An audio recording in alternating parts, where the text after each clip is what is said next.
About to shut the city down like a crypto crash. Stacking my coins. About to shut this down like a crypto crash. Litecoin, ETH, cash. Stacking my coin. Stacking my coin. We got a special crypto crash stream tonight, off the chain episode 59. Let's get it, people. Smoking on that crippy got me cliff high. Steam pot, heat rock, slingshot. Surfing through the city while I'm... Shout out to my Hoolie gang for the song, man. This was a hot crypto song, boy. Woo, let's get it. Tonight we've got my man Alan Henna, 10 Pound, and Default joining us this evening. We were in the DMs on Twitter talking, going back and forth. And I said, you know what? There's too much talking here. Let's just get on the live stream tonight. Let's get it, people. Stacking my coin. Stacking my coin. Stacking my coin. Stacking my coin. Bitcoin, Litecoin, ETH, cash. So tonight we're going to be talking about this crash, if you want to call it that. I don't even call this a crash. This is just normal crypto activity. This is why you got to take profits on the way up. Don't think, you know, if you don't have an exit strategy, you'll never sell. You'll never sell. So taking a little profit is not a bad idea. And, you know, retrospectively, a lot of people may feel that way or may not. Let's talk about that tonight. We've got, we're going to talk about the crash or pullback, whatever you want to call it. Are we going back to 20,000 like Cryptodamus predicted? Are we staying above 30,000, 40,000? Let's have that conversation tonight. Make sure you hit that like button, people. Let's get it. Stacking my coin. Stacking my coin. Stacking my coin. Stacking my coin. Bitcoin, Litecoin, ETH, cash. And we're going to talk about the catalyst behind this crash. Like, was it Janet Yellen? Well, were there other things? Was it Elon Musk? He mentioned that Bitcoin seemed a little bit too high in price. Maybe the same day that Janet Yellen did. I don't know. We'll also be taking a look at what the Fed is talking about. They're trying to ramp up on this digital dollar and Ethereum. Oh my God, 1,000 gwei for a transaction. Is that going to be the death of Ethereum? Literally, none of the little guys can really make any moves with these types of prices. It is insane. It is unacceptable. We'll talk about all that this evening. And lastly, is decentralization, too much decentralization, bad? We'll have that debate between 10 Pound and Alan Henna. They talked about that on Clubhouse yesterday or earlier today. Let's get it, people. Fuck it. Do it live. I'll write it and we'll do it live. Okay. Fucking thing sucks. We'll do it live. Yes, we're doing it live, ladies and gentlemen. Welcome to an emergency Fed meeting. You know how the Feds do their emergency Federal Reserve meetings? We're doing an emergency off the chain. Cryptos have crashed. Let's get these people in here. We got Alan Henna in the building. What's going on? We got Default in the building. What's going on? We got 10 Pound in the building. What's going on, fellas? How is everyone doing tonight? I'm over here just chilling, man. What about you? Good, man. Just got a second cup of coffee. We're gonna got my new stogie ready to light up. We ready to roll tonight, people. Right, yes, sir. Yes, sir. So let's start with 10 Pound. Where 10 Pound can they find you in these streets? Oh man, we about to close out already. The stream just started. Damn, grand opening, grand closing and shit. You know that? Or you tripping, bro? What's going on? You can find me at TPS0011 on Twitter. What's good with you? Yo, PatrickBooth.eth, Morphin.eth, Subtronics.eth, Netsky.eth. You know how it is. That's my side chain wallet. That ain't my official ledger wallet, but okay. Don't show the money bags now. Don't do that now. You already know how we do that. Mm-hmm. All right, Alan Henna. He's been Mr. John Doe the last couple streams. I don't know where where his video feed I'm always is. Doing something else. Next time I'll be on video. I'm just working on some other stuff while we sit here and talk some sense into people. Where can people find you, Alan? Right at my handle, anywhere on Twitter or Clubhouse. If you're not on Clubhouse, you're not living right. Okay, so I'm gonna tell you that right now. Dang, I must be not. I ain't living right. I got to get my life together, Mr. Default, aka all up in your mentions. Where can they find you, man? You got a new YouTube channel too. Plug that. I'll plug the YouTube channel. You can find me on What the Chart Says on YouTube. I post, sporadically right now, but more content's coming in the future. All right, sounds good. So, fellas, are we heading to 20,000? Talk to me. I need to hear from the experts, the so-called experts. What's going on with this market? We saw Janet Yellen come out. We saw Elon Musk come out with some. Elon Musk must be like bipolar or one of the manic or something, man. He goes back. Why? He goes back Why and you forth. think that? Because Why? he goes back and forth. It's like one day Dude, he's Bitcoin, one day he's like it's too high. Let me tell you what Elon Musk is. He's rich as hell. That's what he is. So he can just say and do whatever he wants. He don't care. You think Bitcoin is a factor in his bank account? It's not. But that doesn't mean that he's not affecting the price. I'll tell you what caused this pullback. You know how I knew it was the top? When those damn laser eyes came out. As soon as I saw there you go. Very true. Very true. I said to my friends, I was like, dude, this is the top right here. Like all these laser eyes, everybody talking about 100,000. I'm like, this is exactly the kind of stuff. Like we've learned nothing. So, Now that doesn't mean I think we're going to 20. I'm just saying, like, I just saw the behavior that I've seen many times before, and I already knew what it was. So, I mean, the last time I was on, I told you I was expecting a pullback soon.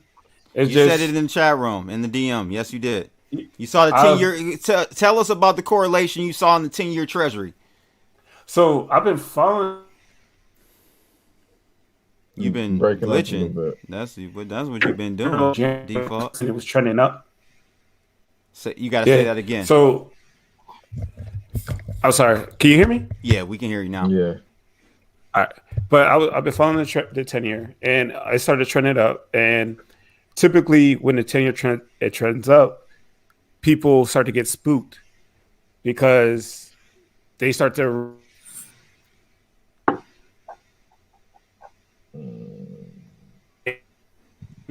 You're breaking up there, Default.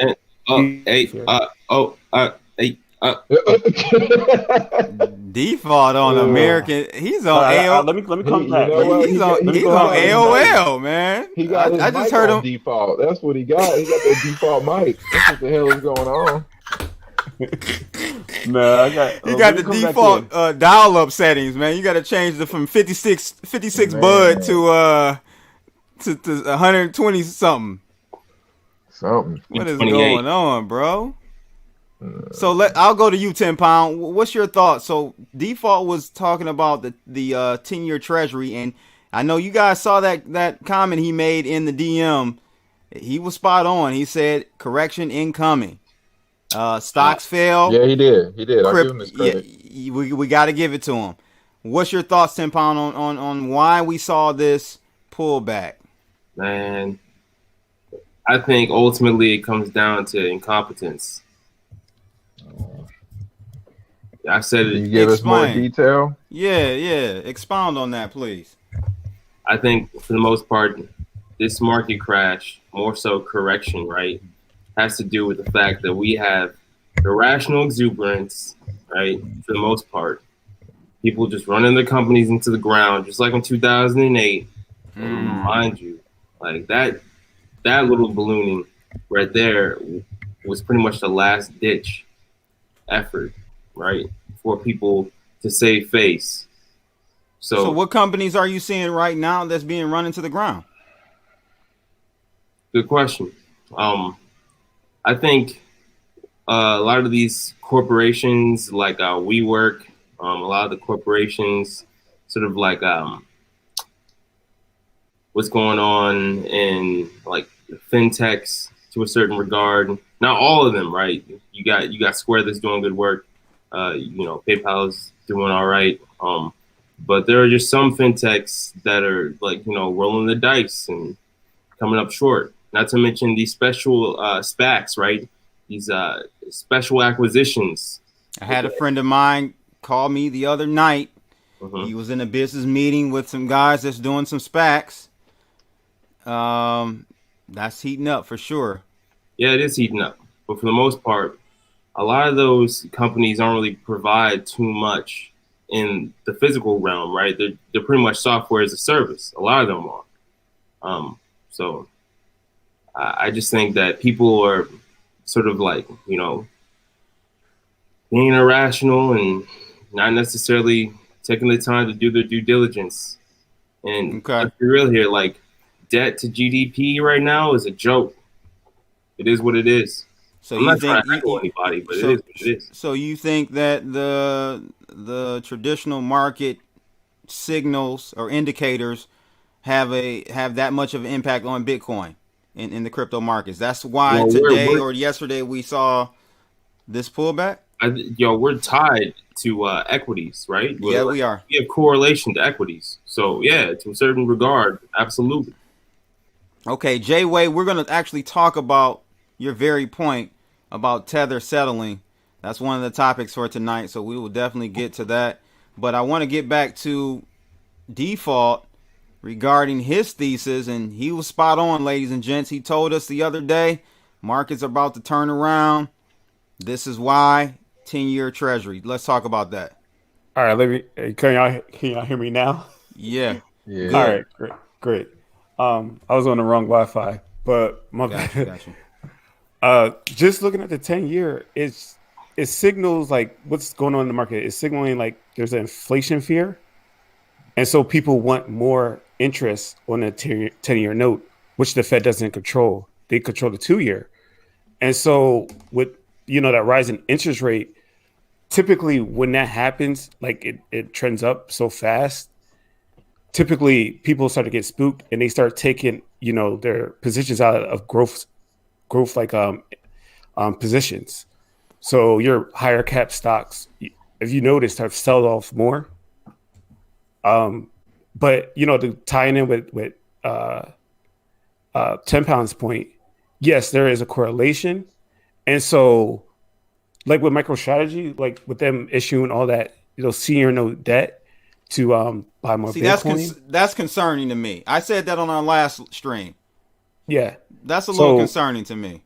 So, like, everything is tied together. So, as soon as you're issuing more debt, if you have an interest on that debt, that becomes more expensive because the 10 years moving up, taking out loans, just for regular people or just businesses alone, all those expenses rise. And so that curtails any type of speculation.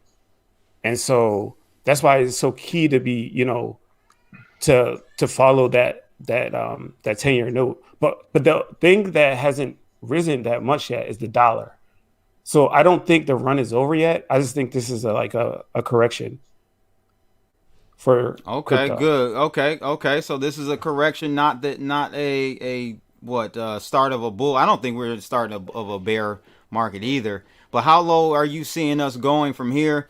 I'm not giving financial advice on this show, but just you guys are pretty smart in the crypto space and have been in it for a while. What's your take on where we may go from here? What's the next levels you're looking at? I'm looking at like the 40 to 42 area. If that holds that support, because that was the last, local high. But if that doesn't hold, if 30K has to hold, 30 to 35 range. If that doesn't hold, I think there's potential that we're entering like a bear market. I know you got your prediction that we're going to 20, but to me, the Tesla is the floor, and Tesla was buying in around like 31 to 32,000 in that range. So if prices starts to close below that, there's something fundamentally wrong. What's your thoughts on Tesla being the floor, Alan? What do you mean being on the floor? Being the floor for Bitcoin, so where Tesla got in to Bitcoin. Oh, no, I don't think they're honestly. I feel like we got a habit of talking about like these sort of anecdotal. The 10-year treasury thing, I agree with. Like that makes sense. But like, there's like a bunch of companies other than Tesla right? And Tesla only bought how much? Honestly, who cares what Tesla bought or when they got in? They didn't buy enough to matter. MicroStrategy's got more than them. You see what I'm saying? So like, how much Bitcoin they bought? Or what, $1 billion worth of Bitcoin? So what? Billion and a half. Who cares? Yeah. Who cares? So what? Like they bought it at like 30 something. Well, who cares? Maybe the market. Wait, hold on. Who cares? Maybe the market. But Tesla just entered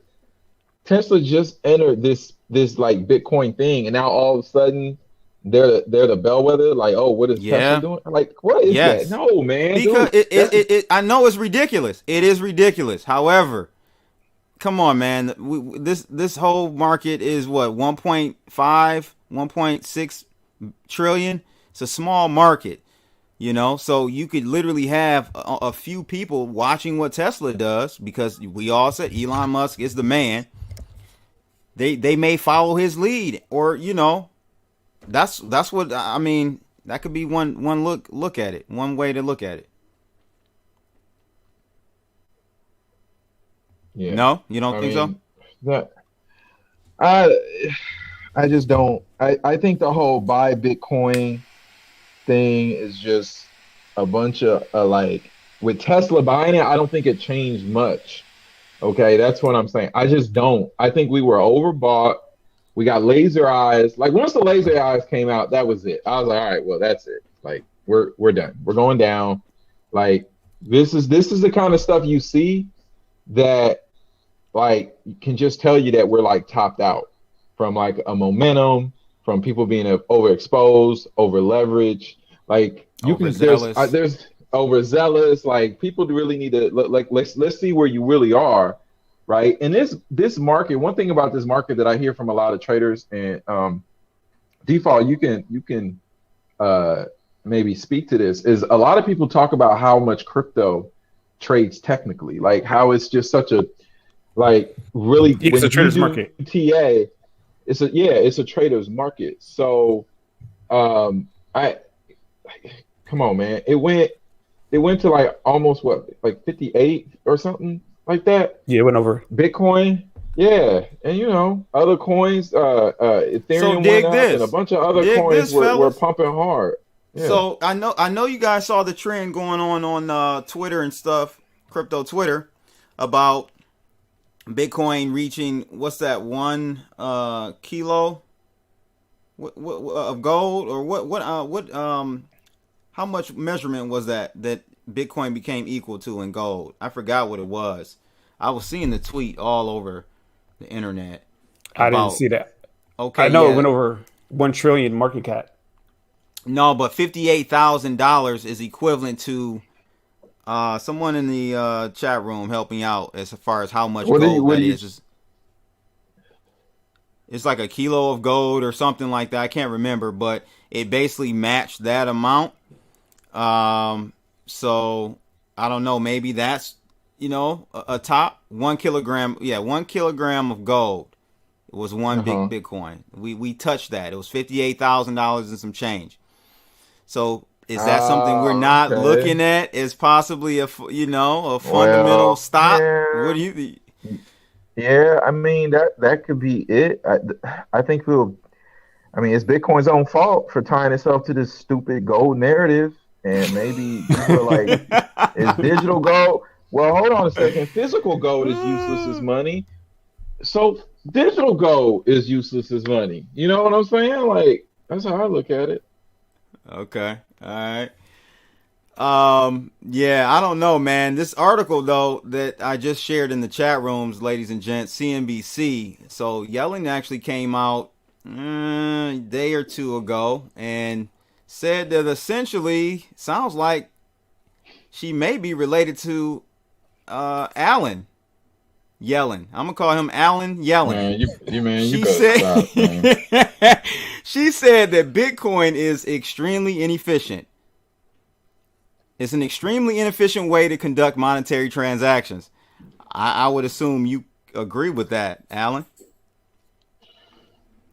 I actually agree with that. Like I do too. Well, no, I agree with it, but like it's inefficient. But my whole thing is like, it's inefficient, but that's not even its intent right now. Like she's so disconnected from what's she going on in Bitcoin. She doesn't doesn't know. And it's not any insult to her intelligence. It got nothing to do with her being a woman or any of that. So don't come at me with that. Yeah, all I'm saying is that, if she's just still only focused on this whole it being money and moving around, she's not paying attention to anything else. And all this stuff just tells me that we are like so early in this sort of play for where this whole market is going to go. When I hear commentary like that, it's like somebody put a bullet point on her notes, like Bitcoin is slow, and she just went up there and regurgitated it and said something like, okay. Like the existing system is any better. Not that I'm defending Bitcoin is fast. I'm just saying let's try to move like 100 billion to another country and let's see how long that takes. It doesn't like the whole. It's gonna take a while, and it's gonna cost you probably about $5 million to $2 to $3 million in fees to move 100 billion. So yeah. Yeah, I agree with you. She added like the whole narrative, like it's used for illicit yes, purchases. She did. And I'm just that's an old narrative right there, bro. Yeah, that's I agree. Like it's probably this bulletin that they gave her some notes just to talk about it because the market is so hot. But she talked about it before when it hit 42, and then it started selling off, and then people were like, "Oh, well, she dropped the market," when it was already selling. Like I don't. Okay, but now second time though. So now we've had her do this again, and the market sold off yet again. So someone with big bags, they're listening to Janet Yellen. Someone with big Bitcoin bags, they're listening to her. I wouldn't be worried right or wrong. I wouldn't be worried until there's like some type of policy against it. Oh, but yeah. So this is my thing. She came out and trashed it pretty much. It's too slow. It's not like she said, like what? Okay, let's imagine what would be the most bullish thing for her to say for Bitcoin or any cryptocurrency, and how realistic is it? Because anything she says is FUD, is what I'm saying. It's too slow. Like it's got to be an extreme sort of thing. Who cares? It's too slow. We know it's too slow. You know what I mean? Like what is she, like Janet Yellen's going to say? Yeah, we're thinking about adopting it as our base money. She's not gonna ever say that. Like, what do you want her to say? Now but there's a camp out there that thinks that one day the United States is going to adopt Bitcoin and hyper-Bitcoinization people. Yeah, that ain't happening. They're high as kites, man. That is never happening. That's not happening. Never. Not happening. Yeah, I agree with you. But in this article, I don't know if you guys checked it out, but she did make mention of, we're working on possibly creating our own digital currency, blah blah blah. So no, that's a high priority. That's not bro. That's like given right now, bro. Like that's like high on the priority list to do right now. Like yeah, but I don't think that's it's a net negative. But if you look at two realities, I'll tell you why it's irrelevant, and there's one sort of silver lining to it. It's irrelevant because most of your transactions are digital already, right? Like most people use cards, even check, even, phones to pay for stuff now, right? That's how you pay for stuff. You hardly have, like most people don't carry around cash, right? So we already essentially use a digital dollar. The other thing to keep in mind is that when they do eventually move to a central bank digital currency, they're going to force everybody to get accustomed to using their phones or devices to be their money. And what that does is create a new behavioral mechanism where people are now changing their behaviors and getting accustomed to transacting in a different way. You see what I'm saying? It's not like they're about to issue digital dollars on paper.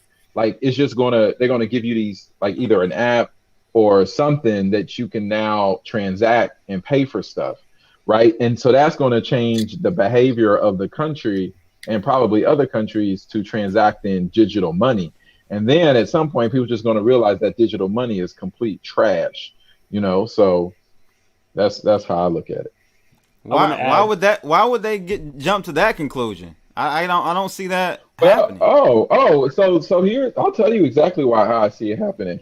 So you remember those pictures of like Zimbabwe when people would like, or Venezuela, these countries where they had hyperinflation, and you had a scenario where people were like putting like all this money into like wheelbarrows and bags and carry it around just to get a loaf of bread, stuff like that. Our version of that is going to be people on TikTok and Instagram showing how they like had to pay all these dollars for food, and they're going to start screenshotting it. Like, I paid $10 for this apple, stuff like that. And that's what we're going to see, because their buying power is going to continue to get reduced. It's just now, because everyone's using digital currencies, it's just going to take much more. So the more money that's inflated, it's just going to get represented in a different way. That's what I'm saying. Default, what's your take? You were going to say something. I was going to tie in the interest rate with that. So in order to go to negative interest rates, you got to control the money supply. Like, you have to control. Yes, good point. Very how good people, point. Whether you can take their money from their bank account. Very in the current point. system, you can, but it's a lot harder. With a digital system, it's keystrokes. That ultimately may be the one and only reason they were going to do it. Go to digital dollar. That's my belief. And I think that's honestly why they're allowing this adoption to happen, because it's basically the template to the digital dollar.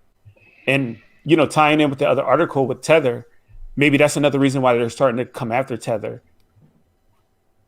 Well, I guess we can move to that. So Tether, ladies and gents, for all those out there that thought that Tether was going to disappear and New York was going to take them down and so on and so forth. Well, that's not the case. Looks like today they have settled after, I think, 2.5 years of going back and forth. They settled for $18.5 million. Well, Tether is banned in New York. It is now banned in New York, which what is that? See, it's irrelevant. They don't understand they don't understand what they're dealing with here. I don't think these governments understand what they're dealing with. So a New York person who goes and downloads Atomic Wallet, he can receive Tether right to his Atomic Wallet. Am I correct? Yeah, he can. I don't understand. I don't know. That's weird, but yes. Listen, man, these governments don't have a clue what they're doing. They're just guessing. They don't know. I'm about to see the they don't know. And then this $18 million to Tether. Listen, they just go to the machine and just print 18 million more Tether and hand it to them. Like, what's happening right now? Like, what is really going on? They didn't even get in trouble. They're just going to print the money and cycle it through and make it back. I mean, come on. Now, wait a minute. To Tether's credit, to Bitfinex's credit, I think them being exposed that they only had 70% reserves is actually quite good. When you take a comparison to banks that have 1%, 3%, or even less in reserves for every dollar they have exposure to, hell, that's outstanding to me.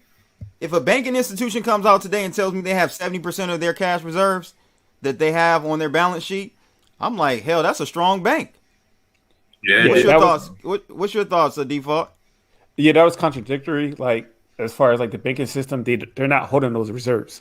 I think they eliminated that with the stimulus, the first stimulus. I think it went to like 1 to 10 or something like that. Like for every $10, they had a whole $1 or something like that. It was something crazy, or they might just eliminate it. But what I always found like kind of odd was the government seized some of the funds from Tether, and that was a reason why they were only supposedly 70% backed. I never understood, like, so there was another bank that they seized the funds from that that was Tether's holdings, but they never explained like where did those funds go back on Tether's balance sheet? Did they release those funds?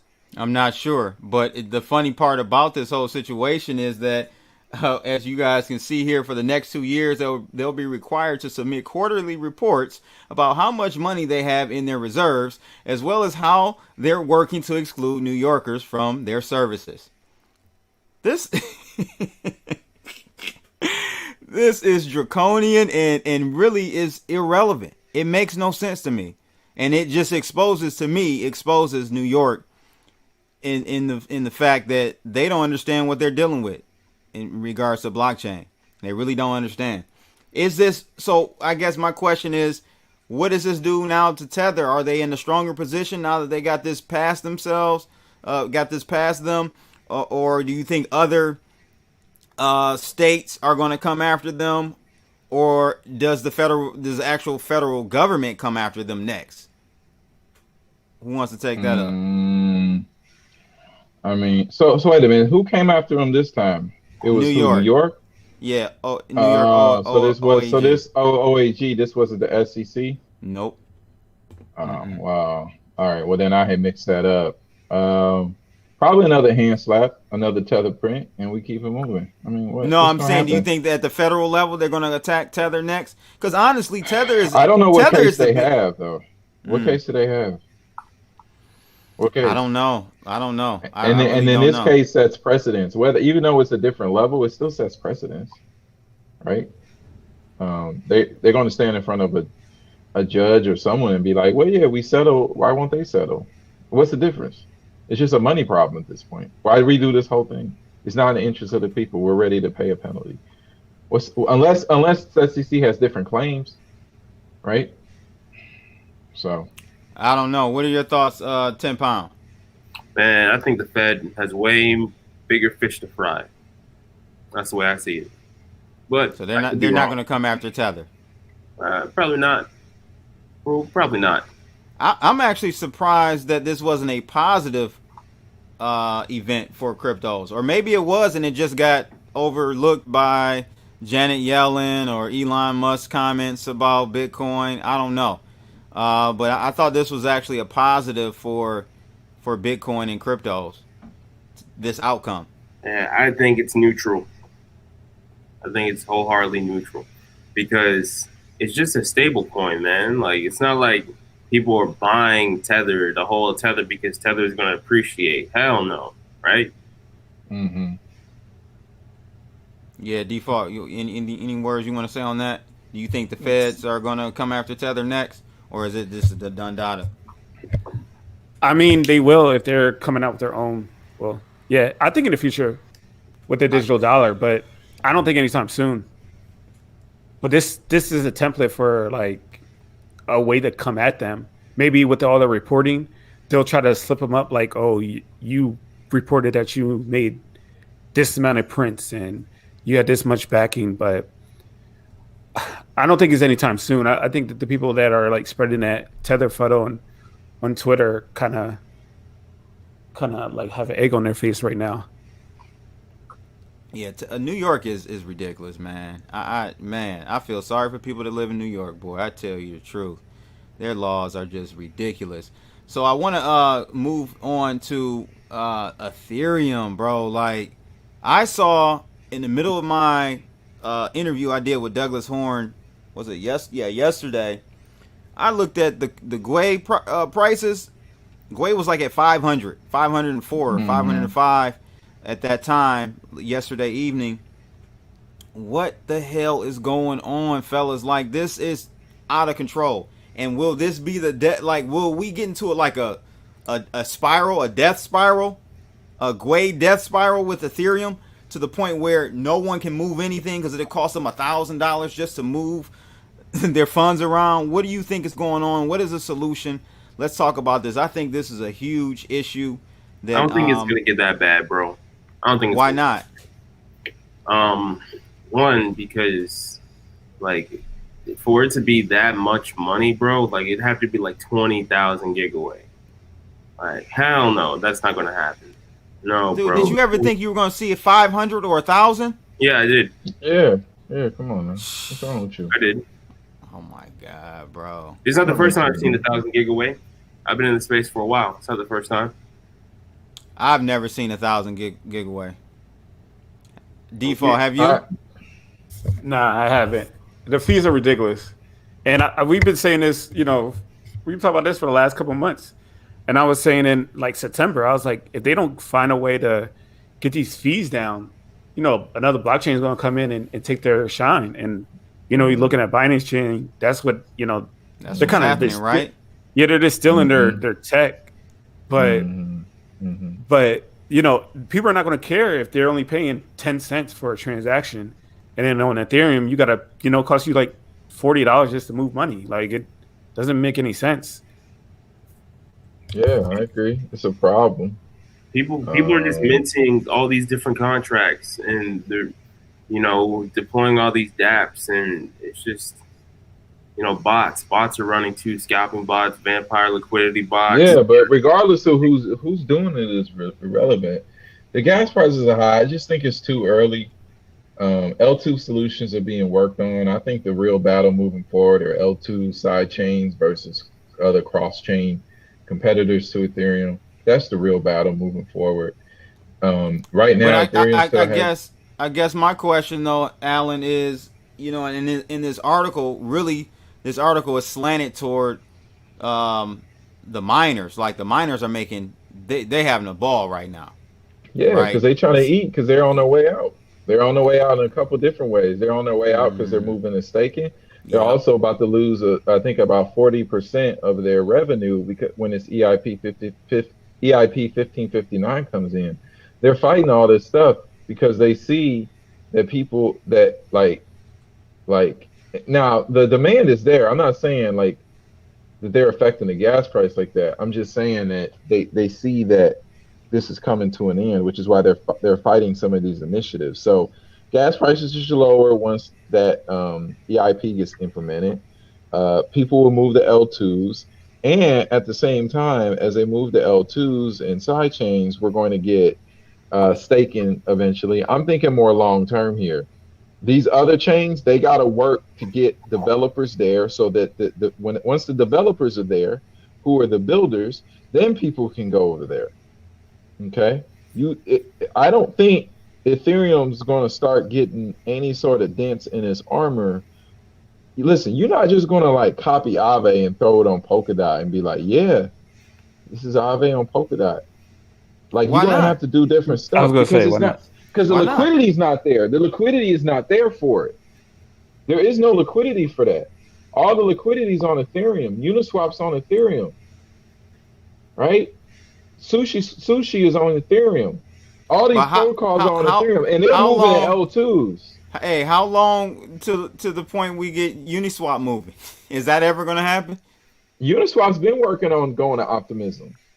I used the testnet maybe in like October and November, like a functional testnet, like for real, it was working. But hey, they're still working on it. But the thing is, the L2 movement is going to be slow. Because when you go into it, imagine like this is an example I've been trying to help people understand. Like, think of Ethereum as like a metropolis, right? So then when you move out of the metropolis and you go to like a little town, if you're the first person in town and you just open up your little store, you there by yourself, right? It's not really a town until you add a gas station and a restaurant and a hardware store. Then it's like, oh, okay, we got a little economy here. Oh, and then you might add like a burger joint. And then you might add like a school. You see what I'm saying? So like, as more and more of these dApp protocols, whether they exist, like blue chip ones now, move to these L2s or new ones get built there, like until that happens, like it's just going to be slow going until that movement happens. And the other thing that I think they need to start doing is they need to start onboarding people directly to the L2, skipping mainnet altogether.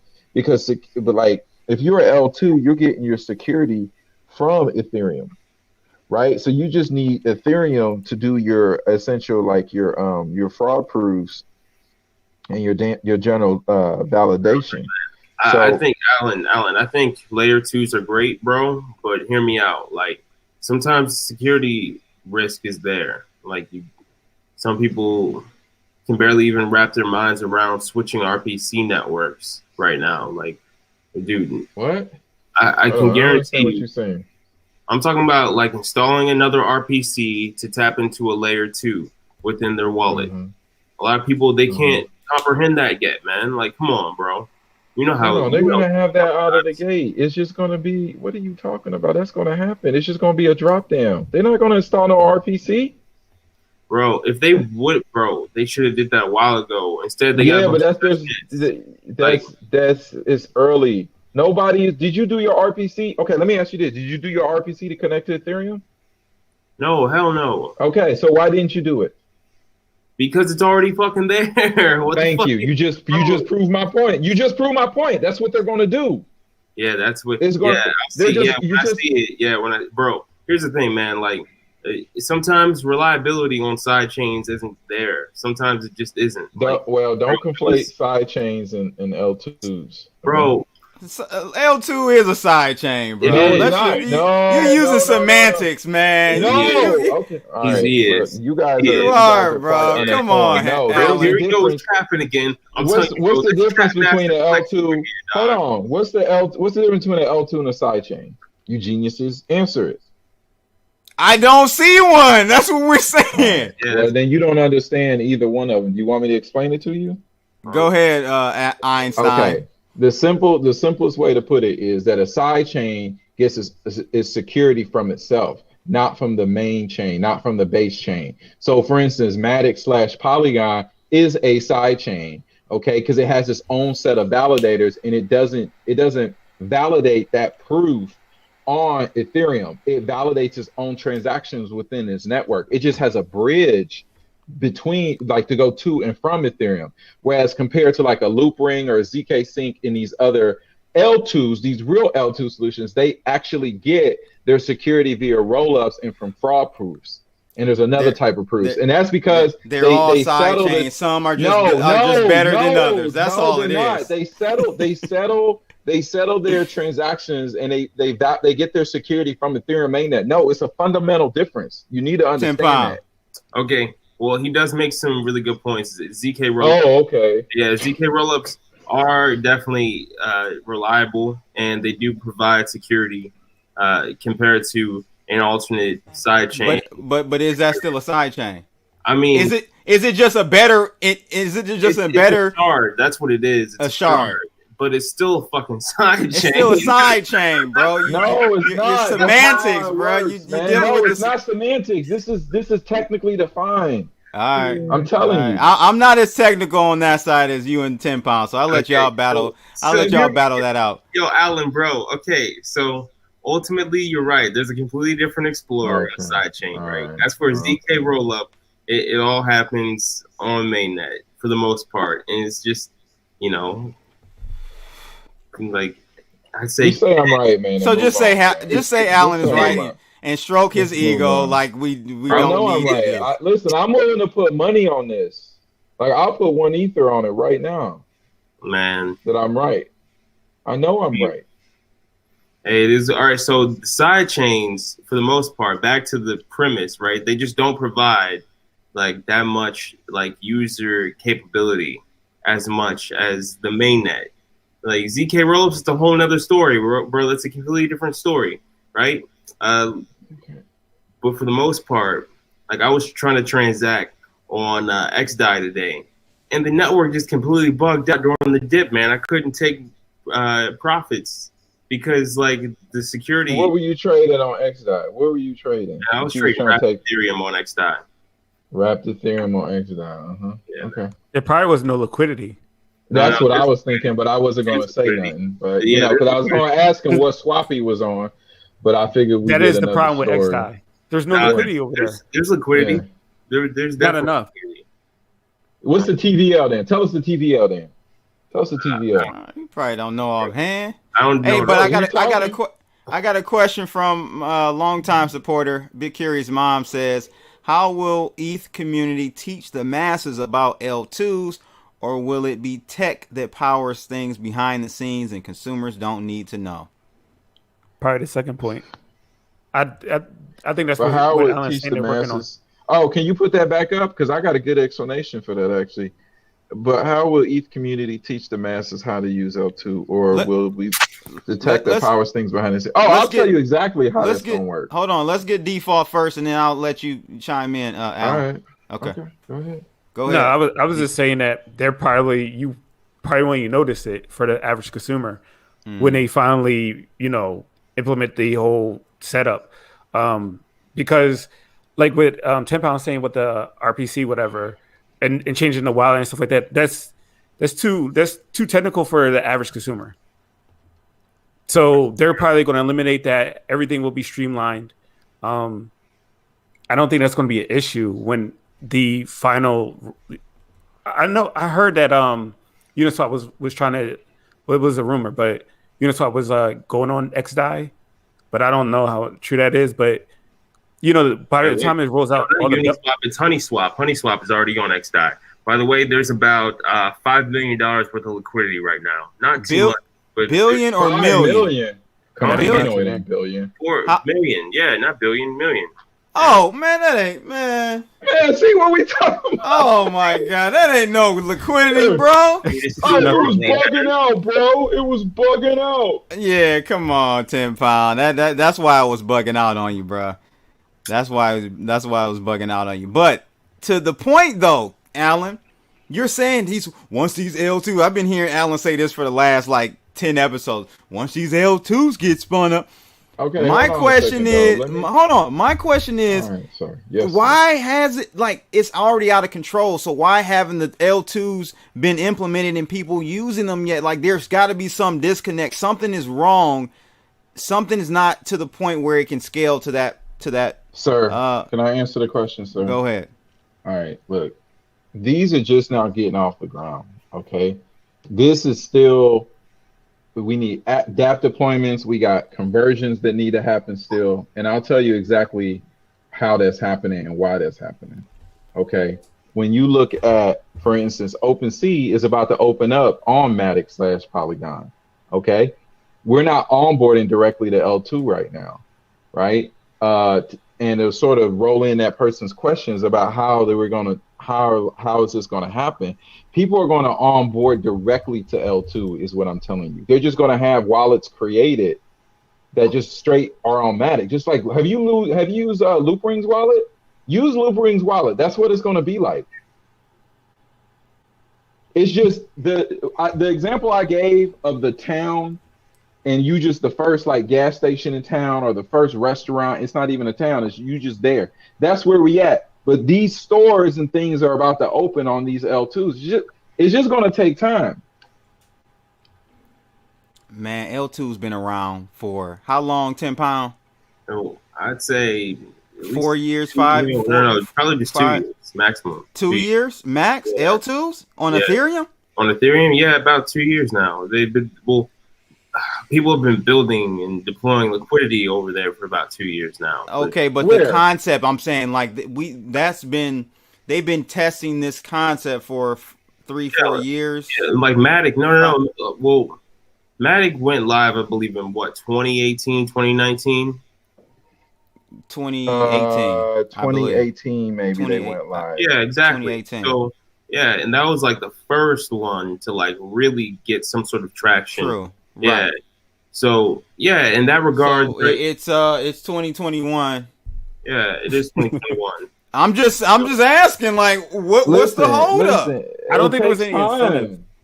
I don't think. Well, it's not just incentive. It takes time to build these networks and here's an example. When you right now to cross that, to go to Ethereum Matic bridge is actually pretty easy. The UI is nice. It's simple. It's slick. They got these contracts that you can do to deploy between, to go from Ethereum mainnet to they're these interfaces and deploy that contract to Matic. That stuff just doesn't exist overnight. They've been building. Okay, these sort of attitudes when they're where's all this? The same stuff y'all talk about a Cardano that hasn't done nothing to you because they've been building stuff. And while you've been sitting up here pumping up a shit coin that hasn't done anything, and you're calling it King Kong. I mean, it's like you sitting back, Bitcoin has literally built nothing. Okay, EOS has built a bunch of stuff nobody wants. Okay, and you talking about where is all this stuff at? Let's see how this work out. When your crew get a DApp, then we can have a conversation about what's done what and what hasn't, Mr. Allen. Listen, that's all I'm saying. Matic, though. They got I'm talking. No. Don't deflect. We talking about Cardano. We talking about Cardano here, brother. All right. Okay. We talking about Cardano. Okay. What about Cardano? When you get a DApp, then come holler at CB. Then we can have a conversation about what's what and what ain't. When you get a DApp? Default. What's your take, man? No, it does take time. Things take time. Sure. I just think, man. We're gonna see. But I really just think, go ahead, Default. I don't think the incentive was there until people start to see, like, during the summer, like, yo, like, this is really exploding. And so now the incentive is there is to build, you know, a more low fee application. And you're going to see in the future. I'm not saying you won't. It's just, it's going to take time. And just for, you know, Ethereum's sake, I don't think, you know, Binance Chain is going to overtake them or anything like that. But you do open that window for another platform to kind of steal your shine. So that's just something you got to look out for. And who's going to steal your shine? Who's going to steal the developers? Who's going to steal the developers who are going to make all the dApps that's going to make all people go use it? See, that's what I'm saying. Okay, it's not just people talk about stealing shine, but let's talk about the steps. Tell them why you mad, son. Tell them why your new name gonna be the Mad Rapper. Look, that's Alan's new name. Tell them why you mad, son. About the steps to stealing Ethereum's thunder or stealing it's gonna be hard. Share. It's gonna be hard. You need developers to build things, and they need to build a lot of things. Just like we're finding out with like these L2s and sidechains, you need more than just one app on there, right? So you need multiple apps. So you got to steal the developers, then they got to build, then you got to convince people to come over there, right? And you got to have the same tooling and the same all this other stuff that you have now on Ethereum, and then the people have to see it, and there has to be the financial incentives to go over there to do that.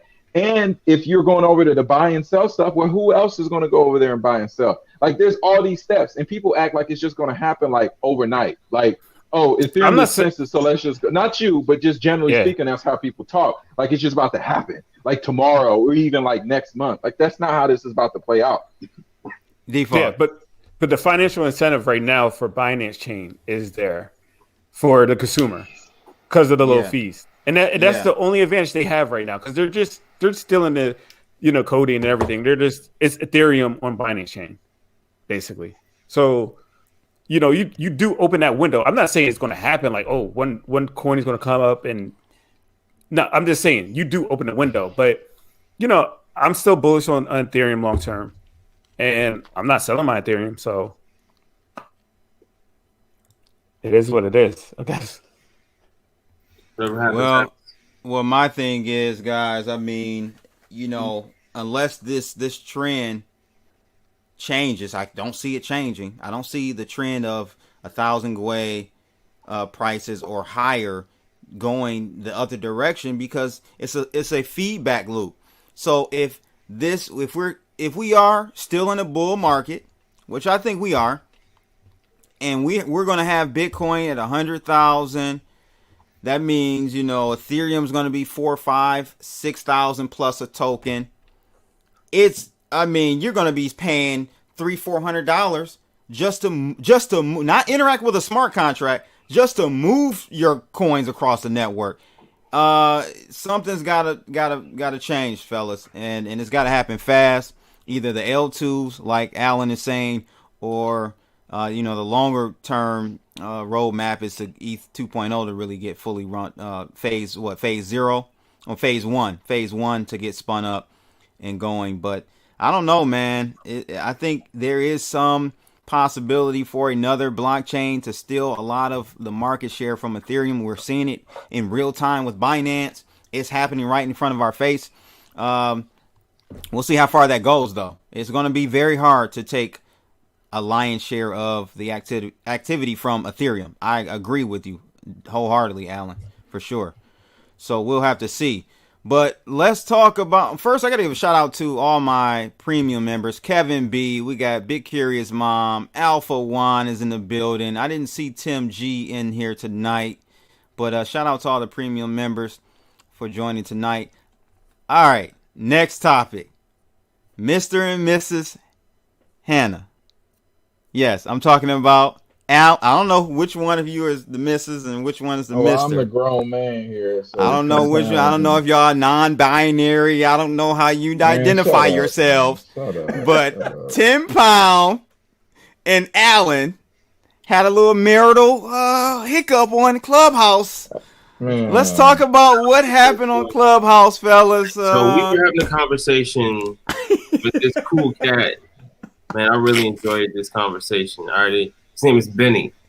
And Alan Henna was behind the scenes in our little text thread saying, man, this is garbage. An NBA Top Shot is trash. You got the worst bro. Man, it's so generated. It's a corporate chain. Oh, I can't stand it, bro. Yo, he was just straight up bashing the hell out of this project, man. He was going in.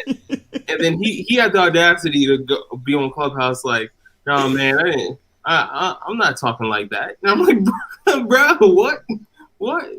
Yo, this guy, dude, he was straight up roasting the whole project. He was shit talking the whole thing, bro.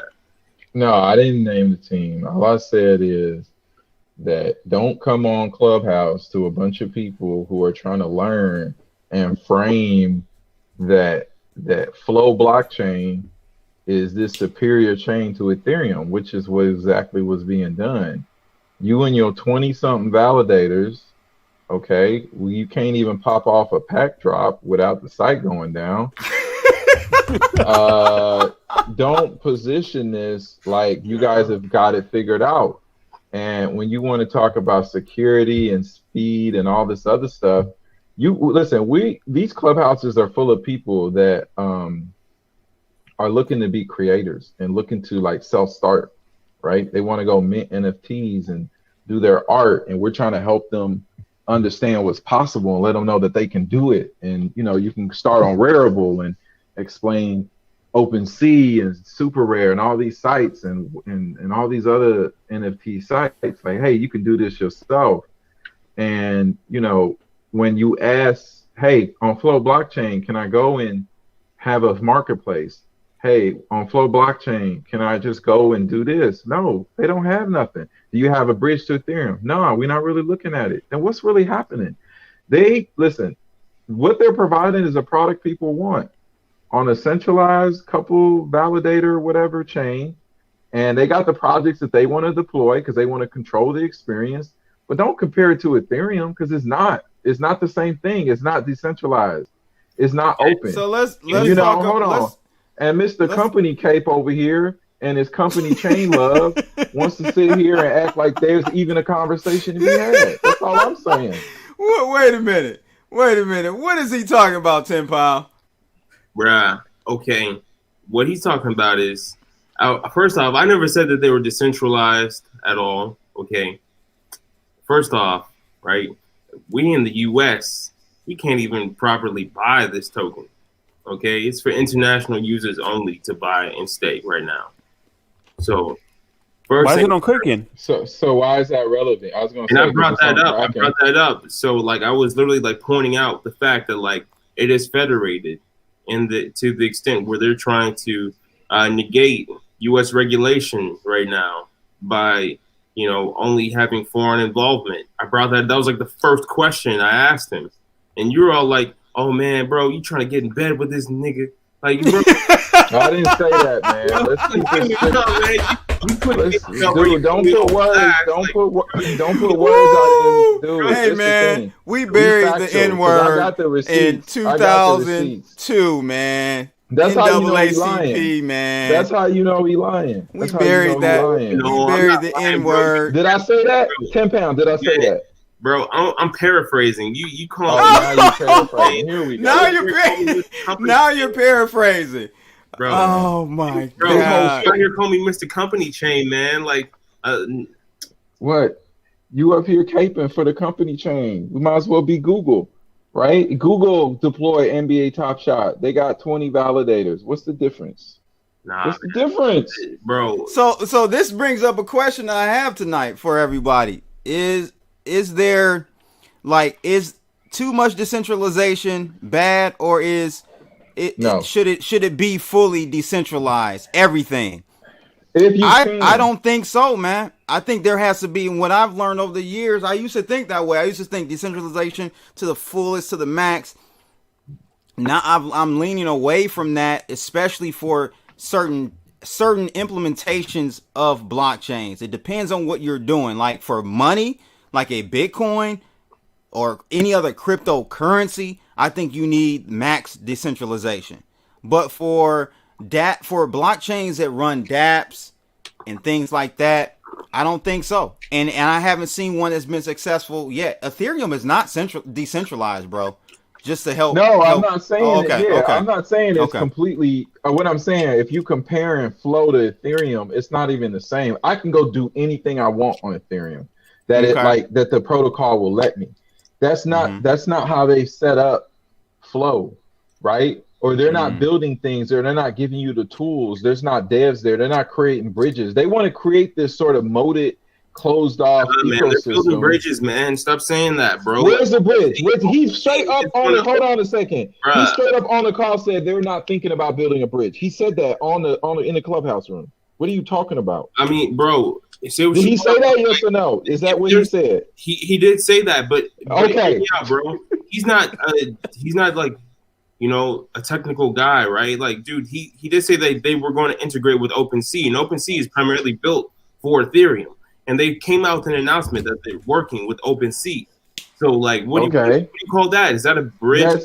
That's who knows how they're doing it. It's not a bridge. And I'm gonna tell you this: you're about to prove my point right here. If they do have something that lets it come over from OpenSea, but then it can only work between OpenSea and Flow, you tell me what that is. It's not even that hard. What is it? That's another sign of control in a closed system. Yeah, that's the point I'm making. Like, they're trying to completely control everything, control the experience top to bottom. So let me ask you this though: Is Ethereum not controlled? I can go do anything through a smart contract. I can interact with the chain however I want. Yes, but I guess I'm saying from who makes the decisions on upgrades? A bunch of people. Yes, man. A bunch of different people. Say that again, Tim Pound. I said that's it. I asked the same question in the room while we're having this conversation. Yeah. So Ethereum is just central. It's on a bigger scale, but it's still controlled by a group of individuals. If you think about it. But what I'm saying is the system is built to be completely exposed and open. That's how it's built. You got Dapper Labs talking about they own Flow blockchain. They created it. That's what they said. We created, and he said himself. This is the same argument we already had on Clubhouse. Mm-hmm. They talking about this is, we created Flow blockchain because we didn't like the way Ethereum's working, which is fine. And they want to control the whole experience, which is fine. Just don't talk about Ethereum until you got Ethereum like users and experience, like Ethereum capabilities and Ethereum decentralization. That's the nature they got of 20-something validators though. They got 20-something validators. That's crypto, man. Like, that's just what they do. I mean, everybody's got a better. I get that, and I don't have a problem with that's how they want to function it. It's how you framing it. Don't frame it like you're superior. You're good for your use case, which is fine, which I don't have an issue with, and I'm not knocking. But don't frame it like, well, yeah. Then he spent like a good 10 minutes talking about how you wouldn't be able to have composability and you wouldn't be able to do all this stuff with L2s. And he just completely flooded everything Ethereum was doing. Like, for real, 10 pound, no, he did. He heard all of it. Yeah, he did that. But, I mean, okay, that's what I'm saying. We can't say that sharding is efficient, though. But the way he positioned it is like, your NFTs are going to be trapped in this shard forever, and it's going to be screwed, and we can't figure it out. We got a simple chain, and it fixes everything. That was pretty much the message. Man, he's trying to sell that platform, man. That's all it is. I ain't mad at him, and I just listen to be a person that's knowledgeable. I just want to push back and say, look, I get what you're saying. I'm not knocking your hustle. I'm really not. Okay. At the same time, but when you try to like position it like, yeah, everybody come over to Flow blockchain. Come on, man. What? That's the new chain for the future of finance. No, it's the future of non-fungible collectibles. That's what they're saying. Right, but that's not Ethereum's purpose. That's what I'm saying. It isn't. That's not its main purpose. That's not its main purpose. So when you doing a comparison, you're not doing an objective comparison. You just said it once again. They have different approaches and goals for what they're doing with each protocol, right? It's kind of like let's say I'm a plane and you a car, and I'm like, man, I can cross that ocean better than you. You like, hold up, man, I wasn't even built for that. That's not even what I'm trying to do. That's the same argument. Yeah, I just don't get how are they trading on Kraken, but you can't use the platform in the U.S. That doesn't make any sense. Yeah, you can't use the platform in the U.S. Yeah, you can delegate. You can use the platform. You can't buy it on Kraken International. Man, just use a VPN, man. You can buy it on Kraken if you're international. That's what I meant to say. But you can't buy it in the U.S. base. They saying, Alan, you're Mr. Knock Your Hustle.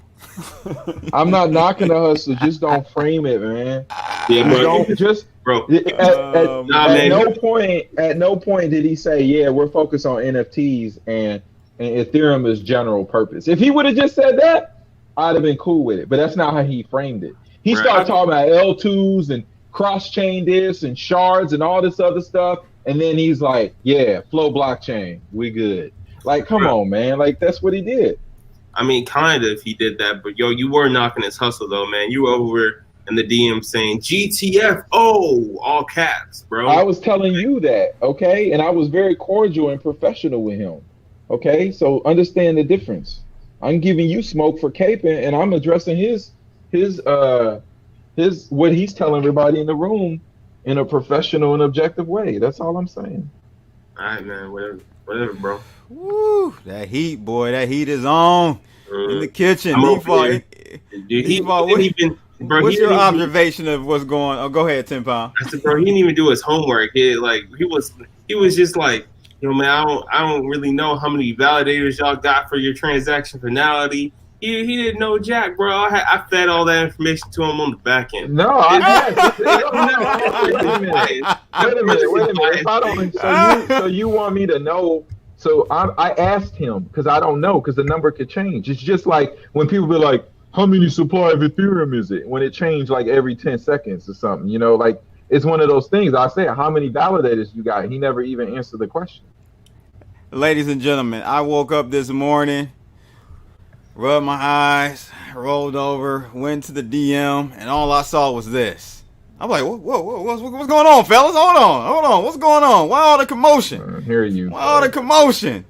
I don't know which one is the pink ranger. I don't know which one is the gold one. I leave that up to you guys. I'll tell you which one I am. I'm the green ranger, and if you know anything about the Power Rangers, you know who had that smoke, and it was the Green Ranger. Green Ranger was an exclusive one. I remember. All right, I was the Green Ranger. Rarely seen. Rarely seen. We got 10 Pound with Lord Zed and shit over here. Lord Zed.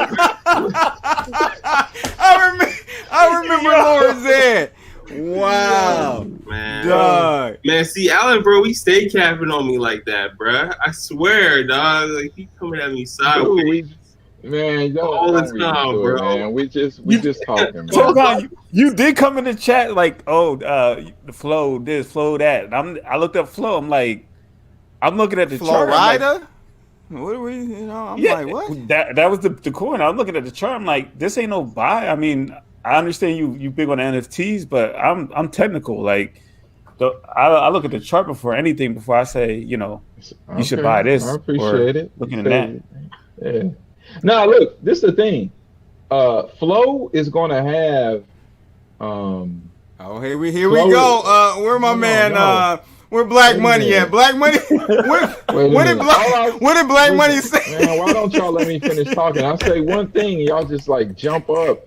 All I'm saying is Flow is going to have people using it because they have a closed system. So they get to completely control everything. Okay, they're going to control what projects launch on there. They're not even thinking about really doing a marketplace. They're going to have more different NFT projects on there. And they're going to continue this glossy, slick presentation with no bridge to Ethereum. And it is what it is. That's how it's going to go. So if you just concerned about making right now, fam, you talking what marketplace? What marketplace? VIV3.com, bro. Just check it out, man. Like VIV3.com. This the Flow marketplace? Yeah, man. Right now. So how come when I asked him, man? Hold on. How come when I asked him, "Are you have an open marketplace?" He said that no. Bro, because that guy, bro, he just doesn't know the tech he's peddling. I'm telling you, I know more about the tech than he does. All right, so if I come £10 on the payroll, man. I'm not though. Yes, I'm not.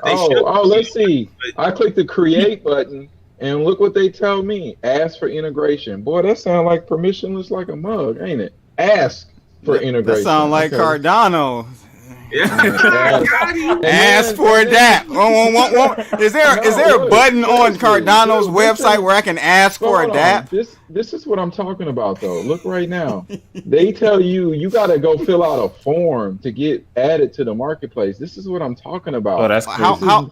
How old is their how old is this project, 10 pound? It's not that old at all. All right, so they raised funding right after CryptoKitties. Back in 2018, I think they did 250 million, and people pretty much 100x their money from that raise. And yeah, I think it went live on the market at like $10, down to $6, and now it's up at like $20, something like that.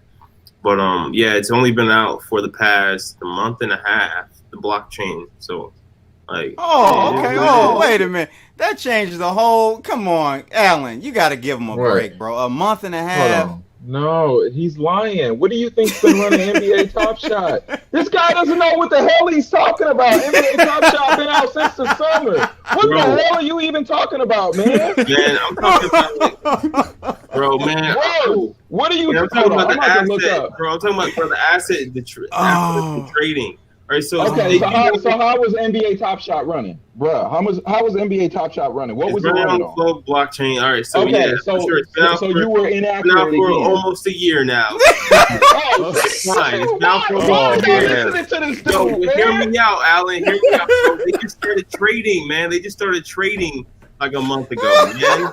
Like, hey, bro. But they've been out for a year.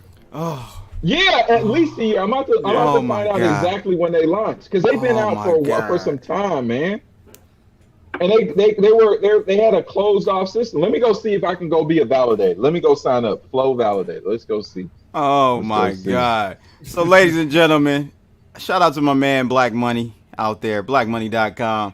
He put in the room earlier. He said, I just come to watch Alan disagree with everybody, even himself. He said, President Allen says, fuck past Allen and everybody that stands for it. Find where I contradicted myself. That's what I was trying to say. Find where I contradicted myself. I'm accurate. Black Money. Honestly, when you're bringing, if you're a debater and you're an analytical person and you think for yourself, it's gonna sound like you're contradicting yourself.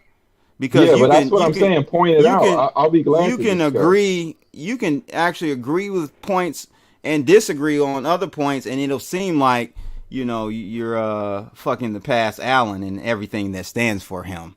No, but that's what I asked in the chat. Look, let me show you something real funny. I'm gonna put it in the room, and we're gonna see. Okay. This is what I'm talking about, man. This is who some people in this live stream are caping for. Let me just highlight a few things. Oh my God. Okay, I'm gonna go. So while he's finding that, ladies and gentlemen, I want to talk to you guys about. Let's jump back over to the Federal Reserve because Jerome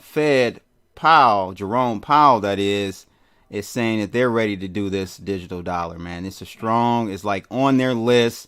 I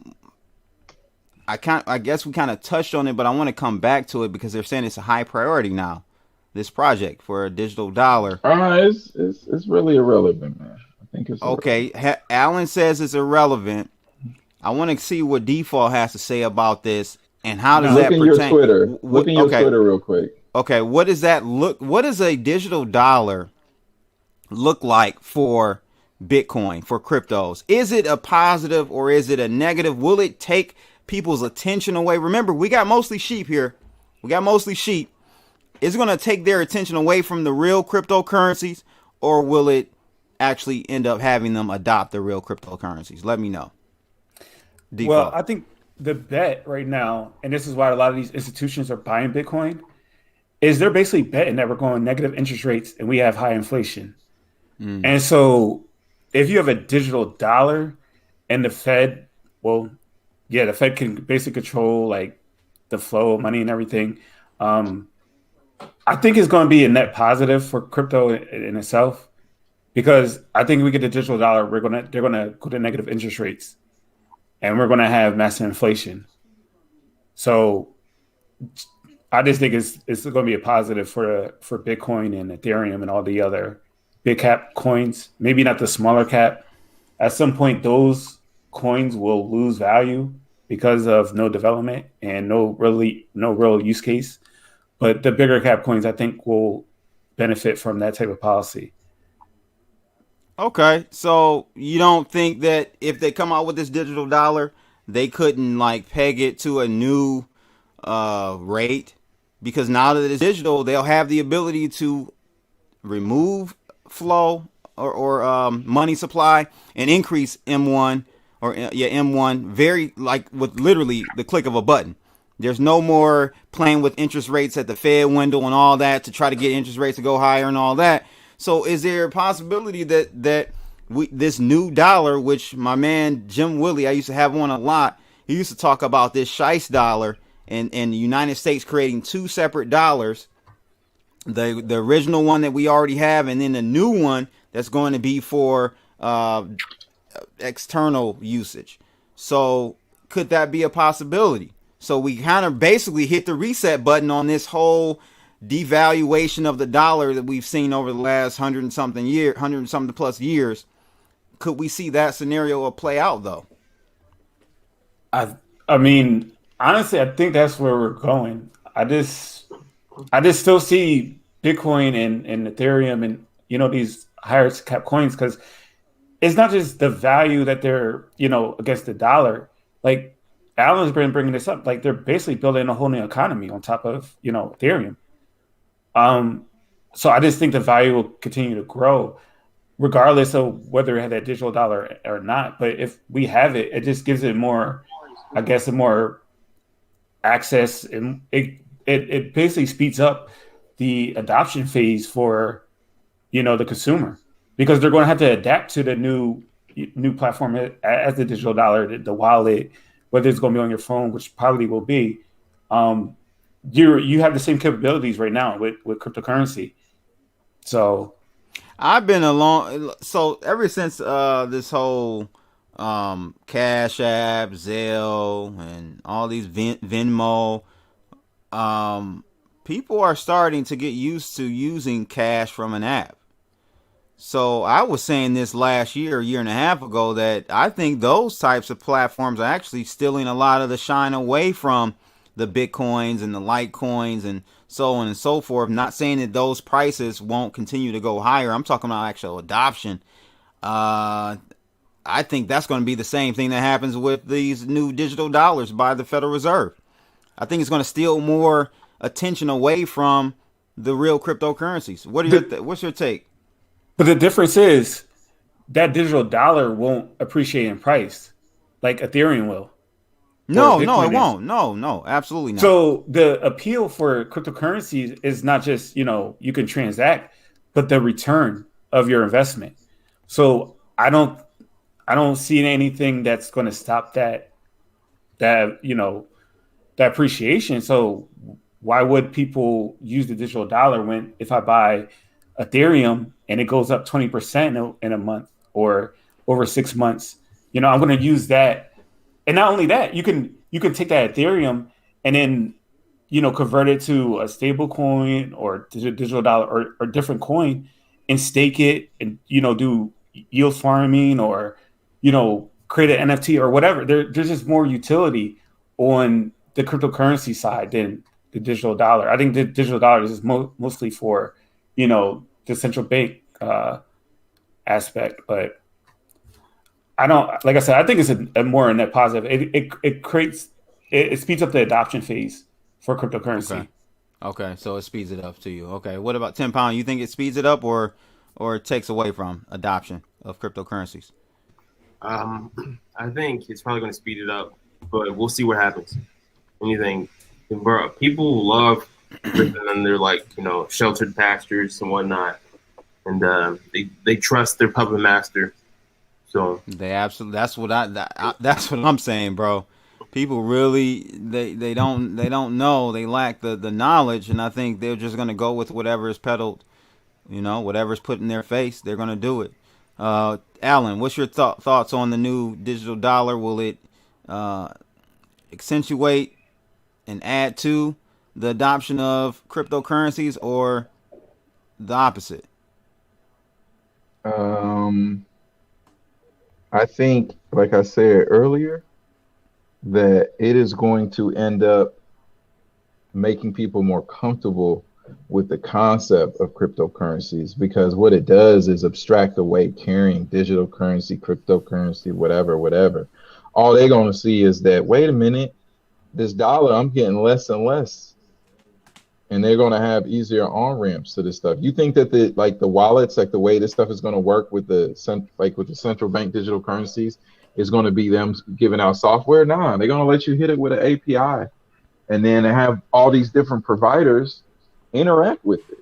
Okay, but what's now? Let's be realistic, because you're a pretty realistic person. What's their pushback? What is the Federal Reserve and these agencies going to do once they see a grossly accelerated adoption of cryptocurrencies? They're going to do something, and this is what I keep warning people out there, that this old rosy, I think we're looking through rose-colored glasses right now when it comes to Bitcoin and its adoption. Buying power, though, sir. Buying power is going to continue to decline.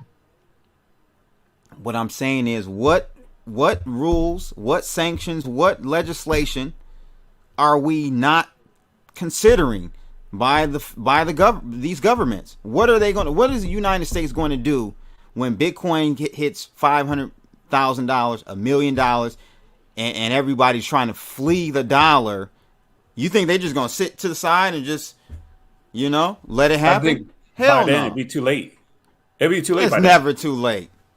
No, man. I think it'd be too late by then, because by then, if that is the case and you lost that much spending power, is the U.S. dollar going to be the reserve currency?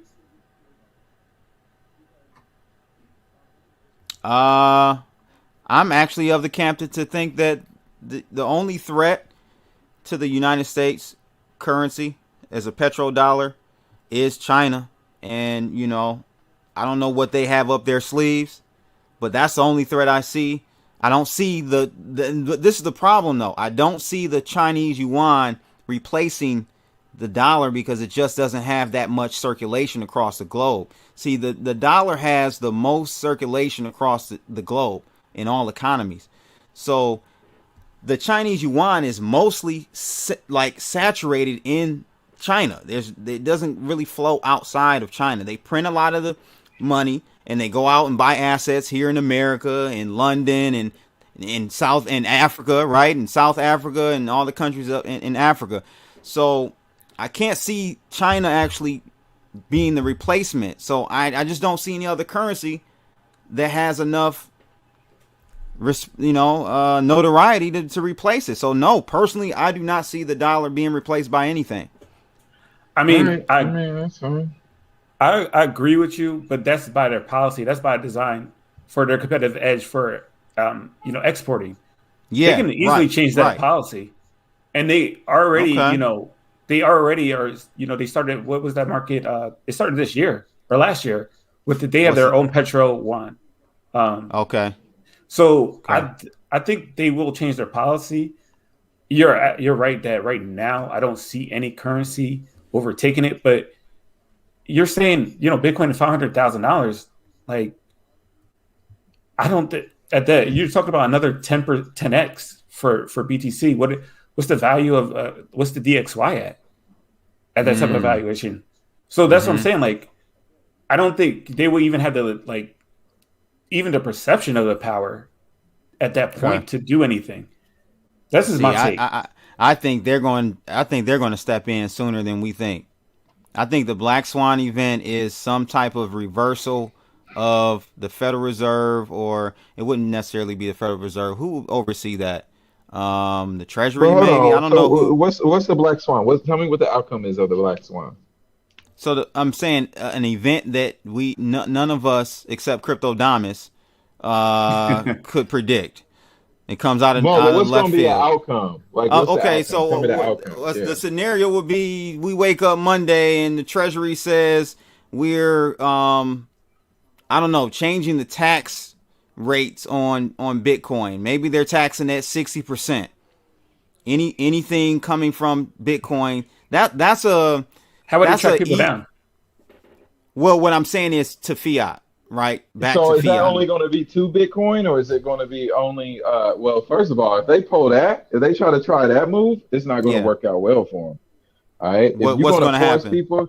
Well, hold on. I assume when you say Bitcoin, you mean all cryptocurrency. All crypto, yes. Any fiat, fiat to crypto. Let's use the proper terms. Let's not just guesstimate like other people in this video chat. Okay. Now that said, okay, all I'm saying is, what I think that will do is if you have a high tax rate, all you're going to do is provide the perfect incentives for people to operate within the other newly built and still growing and rapidly expanding alternative financial system. Okay. Mm-hmm. If you're going to say, hey, you're going to get taxed when you go to fiat. Okay. We're just going to figure out how not to go to fiat and still live. Right. And all it takes is 1 or 2 states, I don't know, like a Wyoming or a Nevada, who already are really friendly with this, to use whatever powers they have at a states' right level to support this sort of initiative. That's all it's going to take. So that's one scenario. What another scenario would be an outright ban, or all right, they can't ban it. That's not going to happen. Okay, wait a minute. We banned gold. Hold on. Know your history. We outright banned gold.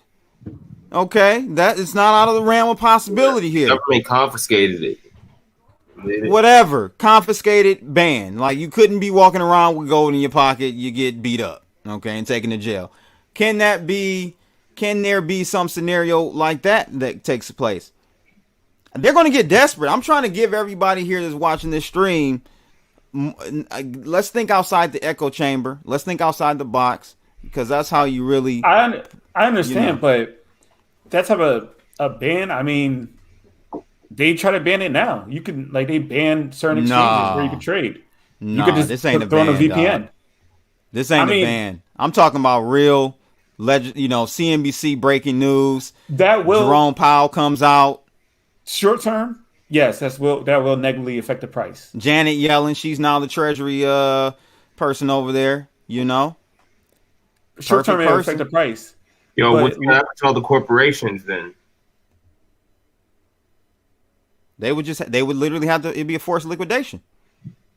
There's not anything hard to do there. They couldn't have it on their books. I don't know, man.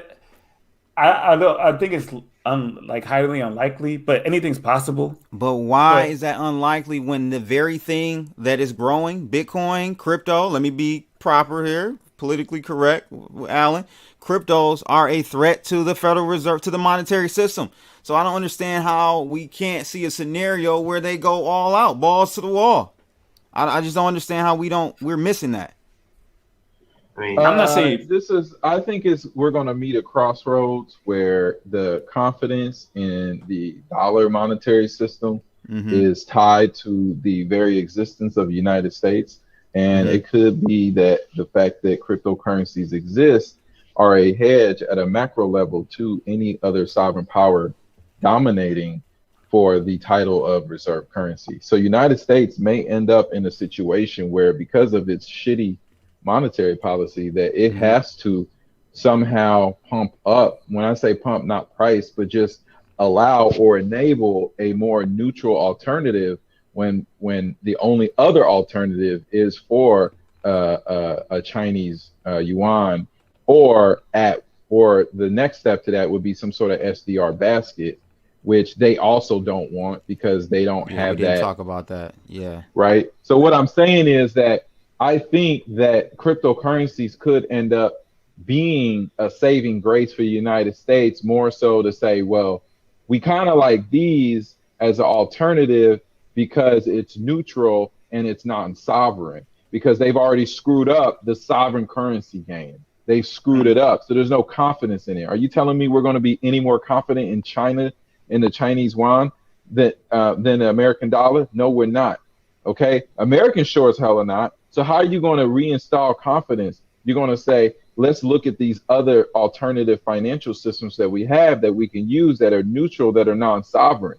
It's going to be a safer fallback than to try to reboot your entire economy and thus the global economy to trust China. That's just not going to pop off. It's not going to happen. I have nothing against China, but I'm just talking about from a geopolitical play and power, like a geopolitical power play perspective. The Chinese people, they have a rich history, right? Rich culture. I have no problem with them. I have a problem with the CCP though. Yeah, that's what I'm saying. No, I got no issues with Chinese people. Mm-hmm. I fully understand their role in the economic system of things in this world. But ultimately, the United States is not about to put itself in a position like this. All right. Cryptocurrencies are probably going to end up being the best thing to happen in the United States because the dollar is going to go down at some point. I'm not saying so you're okay. So am I hearing you basically say there's going to be a rush to accumulate Bitcoin? And that is the new. I'm talking about sovereign. Oh, okay. It sounds like cryptocurrency. I mean, no Bitcoin, dude. I'm never going to be pushing for Bitcoin because you can't build with Bitcoin.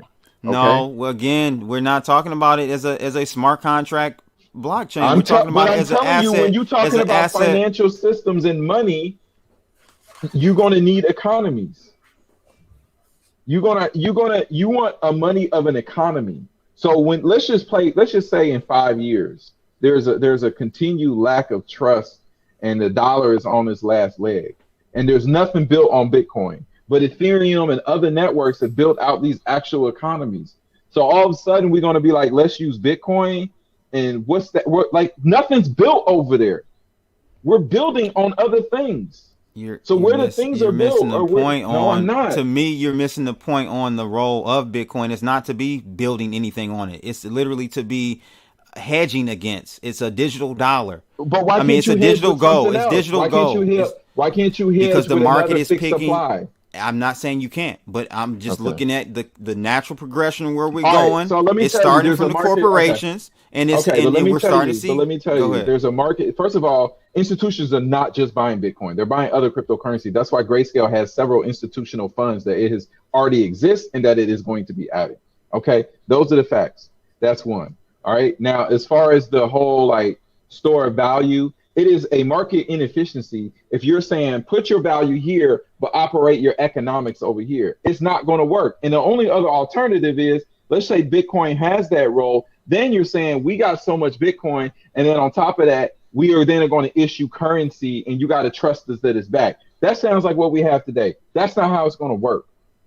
Because it's really literally putting us right back to where we were. Trust us.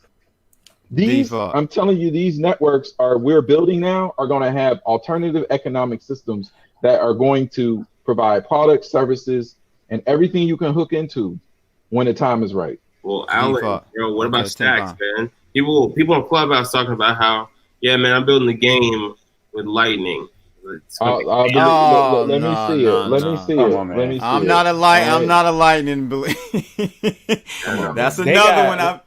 But see, that's what 10 pound do. You be talking about some smart stuff. You be like, hey, what about this obscure sort of thing? Let's talk about that in the big picture. No, what I'm telling you is that people are looking to actually build on Bitcoin. Like they really let me tell you, we got to stop talking about people like they're all equal. And I'm gonna give you an example. Man. Layer 2 Bitcoin though, bro. That's what they're trying to push, man. That's the way. I know what they're trying to push, but that's all talk. And it's not L2 Bitcoin got like $2 million in it. I know, it's cap. But let me give you an example. I was in a Clubhouse room And in the Clubhouse room, it was a bunch of Bitcoin maximalists and the OpenSea founder. Okay. And they were grilling him, asking why he won't deploy OpenSea on L2.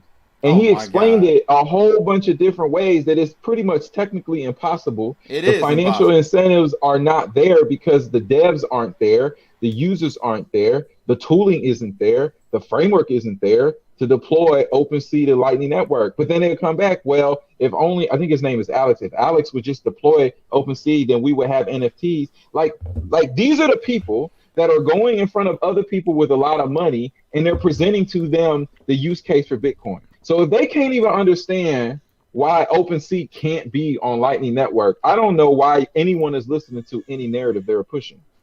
Better Day says Bitcoin will self-destruct on his own. What's your thoughts? I know you think that. I think Bitcoin probably won't self-destruct. I think institutional players in government are going to cause it to destruct. That's what they're going to break that shit down, man. That's what I'm thinking too, bro. And I'm crypto. I'm on crypto all day, but at the same time, you gotta keep a realistic view on things, man. These guys control everything from top down. Okay, from our freaking pensions to the stock market, the bond market. They regulate us to death. Yeah, bro. They pick and choose winners, man, in the markets. They pick and choose winners. So I just don't understand. When Bitcoin gets big enough, it's just not it's not big enough of a threat yet, in my opinion. But when that day comes, you best believe they are going to do something, bro. How much? And it's not going to make Bitcoin disappear. You can't stop Bitcoin. That's not what I'm saying. You can stop people from being able to, on a mass level, use it. And then that's going to drastically pull back on the price. I'm not saying this is happening. I don't think this happened like for the next 10 years, 15 years. I don't know. It's out there. 10, it's 15 out. years. I don't think Bitcoin's the number one coin anymore. I agree with you. In 15 years, I agree with you. Hell no. I agree with you for sure. So Less than that. I'm saying about 5 years. Yeah. I think, at the rate we're going. I think it's more self-destruct because there is no development, or there's a lack of development as far as implementing any type of economic system other than just HODL. And when that perception changes, you never know. Maybe there's a bug or something that's found out. You never know. That's another threat. Yeah, that's another black swan event. They found one 3 years ago. Shoot. I think the bigger threat is they got one right now. Actually, to be honest with you, quiet as kept. But, well, all right, it is what it is. What's that bug? What's that bug? Tell me what it is. It's a double. I think it's a double spin. Oh, you talking about that one from a month ago? No, not that. No, not that. Okay. Not that one. That wasn't a real double spin. I'll find it. I actually reported on it maybe a month and a half or two ago. I'll find it and send it to you. I think what I'm worried about the most is the CCP doing some crazy draconian shit to the semiconductor manufacturers of those ASICs from the top down. And then maybe even cutting the power on some like major mining facilities and just blowing them to bits, man. Like just literally. Yeah, but I think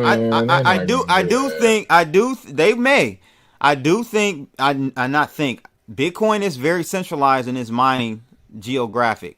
I was going to add that too. But if anything, China wants to retain that power position versus turning around and killing it. That doesn't make any sense. Well, they don't like Bitcoin though. Remember, they've unsuccessfully tried to ban it a couple times.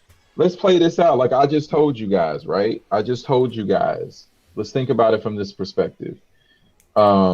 Say that there's if you're China and you're like, all right, look, we pushing for our money to be the next money, but like the next world reserve. But what's the hedge? Like, what could happen? What could you do? Let's say that's not even a possibility for whatever reason. If you're China, you're like, all right, well, there's still the SDR like basket, right? There's that. And then there's still these cryptocurrencies. Well, shit, they're mining over here. Let's keep this rolling.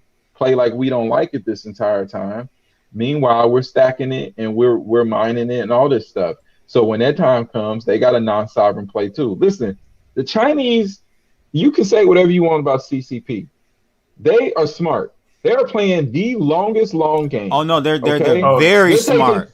They're taking hedges on smart. hedges on hedges. Very so smart. they can. This is the thing. It's a psychological thing to their people. We ban Bitcoin or we ban crypto, whatever, right? Meanwhile, they still running in entire crypto operations. So there are people like, this ain't money. Meanwhile, they're stacking it. Meanwhile, they're stacking gold. They're hedges. Like I said, they're hedging on hedging on hedging. So if you want non-sovereign money, they ready. If you want sovereign money, they're like, we over here. If y'all want to try this stupid gold thing, we've been stacking gold. That's China. They already have the digital wallet. Their money. Yeah, their digital wallet is up and running. I know. Very true. On the low, like yeah. Go ahead, Default. Yeah, I agree. Like, I look at more what they do than what they say. So they're not shutting. They're banning Bitcoin, but they haven't shut down the mines. Like the minings, they can do that if they want to. Very true. So they haven't done it. So I guess they're co-signing it. But so I'm not in that camp that they're gonna shut down the mining. Even if they did, if they put that, people will find a way, and the mining would just go to another region. It would take time, but it would have, of course, it would affect the price of Bitcoin because the transactions would be longer probably. But over time, people would, there's still that incentive to mine these Bitcoins. So, but I really do see like Ethereum or another, platform overtaking it soon. Just when you say overtaking it, are you just referring to the market cap? Just by market cap, because it's. Other than this, this narrative of the story of wealth, there's really, Chen Pao talk about lightning, but that's a joke to me. It is very much a joke. There's no liquidity over there. But I don't think just because it only has one function, which I think was by design, we had ample opportunity to really upgrade Bitcoin years ago. I think powers that be stifled that. Stop that. That's a whole nother conversation. Blockstream and all that, whatever. They were trying to force people to go the Lightning Network route so they can be the new central banks. Whole nother conversation. But at this point, I still think there's utility with Bitcoin just being literally a store of value and the hedge doing nothing else. For now. Okay. All right. Well, there you have it, ladies and gents. One Belt, One Road initiative is still on track, man. China, man, I'm trying to tell you. That's one thing I would say I really respected Trump on. He had the cojones to really try to go after them and change some stuff. And I think the powers that be here in the United States and China, because I think we've been bought already. Deep state has been bought. But, they didn't want that to happen. They didn't want that to happen. So now I think it's back to the... I think more so we've been sold out because, China, in their government, they have invested in infrastructure and building their country. And over here, like, you're basically just sold out to, a third world nation as far as labor. But that goes more in the politics scene. But I just feel like, well, not I feel, but I just see like these corporations, they're gonna live on. They'll get into China's marketplace and they'll still turn a profit. But the citizens, of this nation, we're going to be burdened with this debt, and we're going to be burdened with but that's money we owe ourselves, man. And I'm not saying it's irrelevant, but it's not going to be debt. It's going to be just poor monetary policy that's going to have all sorts of like side effects, inflations, and things like that. That's my issue with it, man. Yeah. But, all right, there you have it, ladies and gents. Another off the chain. So I guess to sum it up, man, I mean, it looks like we've kind of hit. We bounced off the low. Is this a dead cat bounce, or are we heading higher from here? Man. We have 50. We have 50K. Bear market. Stop playing around. Stop. No, you know what? I don't know. I don't know where things are. I don't know where. You make a lower high, and then it confirms you and get a lower low. I mean, I just think we're gonna consolidate for the next, the next month, probably, and then that would be ideal, actually. A month-long consolidation. I think everybody should hope for that. Yeah, everyone should hope for that. If you're not hoping for that, you're a fool. You're a fool. I agree. You need pullbacks and you need consolidations. That's a healthy market. You gotta have that. I think you gotta have that. But like Default said, I mean, at this point, if you look at this chart, that's the high, and then so this is a peak, another peak, and I don't know if we're gonna do something like this. If this is another, lower high, then lower we go. Lower we go. Yeah, I'm just hoping we don't fall below 40, and really don't fall below 30. If we fall below 30, it's gonna be like I said. Then I'm really gonna be on that bear side, but we'll see, man. Hopefully, this consolidation for the next couple of weeks, and then we'll get another impulse up. So I respect Default's game, man. I'm just gonna start listening to him, what he thinks, So who you think taught him? It ain't you. You talking about 20K, man? Go sit down somewhere, man. Go sit down. Everybody, remember that this guy let me just told Crypto Diamonds to go sit down. I want y'all to remember this. I want y'all to remember. He don't know my track record when it comes to timing this stuff, man. Let me tell you. You don't know yet, right people. Now. I will listen. When I'm wrong, I will gladly say I'm wrong. If we go back to 20K, I'm gonna get on here. I'm be like, "Hey, CB, you called it. I was 100% wrong." I don't have a problem saying I'm wrong. If I'm wrong, I'm wrong. So here's the thing. I'm with Default on levels. It's all about levels. So the next level I'm looking at is $39,965 around there. Let's just say 40K. So that's where I'm looking as far as some area of bounce. If we don't, we'll probably get a bounce there. But if we can't make a new high, higher high, we're going lower, right? So if you think about it, though, I mean, at this point, from highs of 58,000 back to roughly 20,000, it's a 62% retracement. That's a bear market.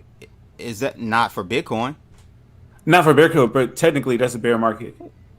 Yeah, in traditional markets, of course. What's the worst case for you, Default? I don't want to hear from this fool. Let's hear from the experts. If we break 30, my bad, Default. Go ahead, man. If we break 30 and 23, 24 doesn't hold up, I mean, honestly, you can get an 80% drop, a 70% drop. But that's full on bear market, man. That's full on bear. No, that's not a bear market in Bitcoin. In traditional markets, yes, a bear market in traditional markets is 20%. 20% is a bear market. In Bitcoin, it's like 80%. Yeah, seriously, it's like 80%. I think if we ever break below 20, we'll probably see 9 again. And you'll probably fill those gaps on that CME. Yeah, that's way too low for me, man. I hope we don't do that. I hope we don't do it, but we've seen it before, man. We have seen it before. So, right now, 40 got to hold. I'm with you. 40 is the next target, Alan, and then I'll revisit from there. 40 is the next. Okay, all right. Yeah. Listen, you guys know this stuff.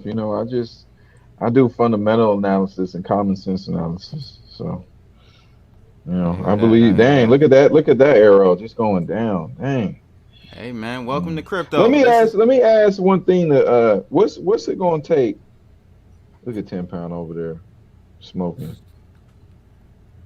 I'm waiting. Yeah, bruh, I swear. Oh, man. Bro, if I see you in real life, man, it's on site, dog. Oh, it's on site, son. It's on site. It's on site, bro. It's on site. Oh, my God. The question I have is, what's it going to take? And I mean this like for real. I'm just trying to understand. What's it going to take for a detachment from, and when I say from Bitcoin, it's not because I don't like Bitcoin. it's more because I'm trying to understand like what's going to happen in the market so that these coins trade by their own. I've talked about this for years. Yeah, I've been hoping me and Default have been talking. Yep. It's so annoying, man. But it's annoying. The perception. It's annoying. People are going to have to see the real value of these platforms. Like they're going to have to see Ethereum like they see Bitcoin, but even better. Like they're going to have to see that the utility is greater than Bitcoin. Unfortunately, we're still in a young market, and the perception is just like where everybody enters this space is just like, oh, Bitcoin, this. And I just look at them like, you don't understand, like it really has no utility. But I mean, you know what? It shows a lack of maturity for the market, Alan. Yeah. It's just a lack of maturity. We're still in a very immature young market, and so everything is tied to what Bitcoin does. And once that breaks, that's when you'll see blockchain versus Bitcoin. You'll see the flipping. You'll see Bitcoin's dominance be at 10%, 5%, somewhere around there. Yeah. You know, that needs to happen. Honestly, it needs to happen. It really does. This whole, Bitcoin drops 20% and alts drop 40%. It's terrible. It's this technical, like you can have the greatest setup and then Bitcoin just rolls over and then your whole position is just cutting by 25% in a day, just because Bitcoin went down 10%. It's crazy, but it's just that's the risk you take in these markets. So, but you don't know what's going to specifically cause it, like what maturity.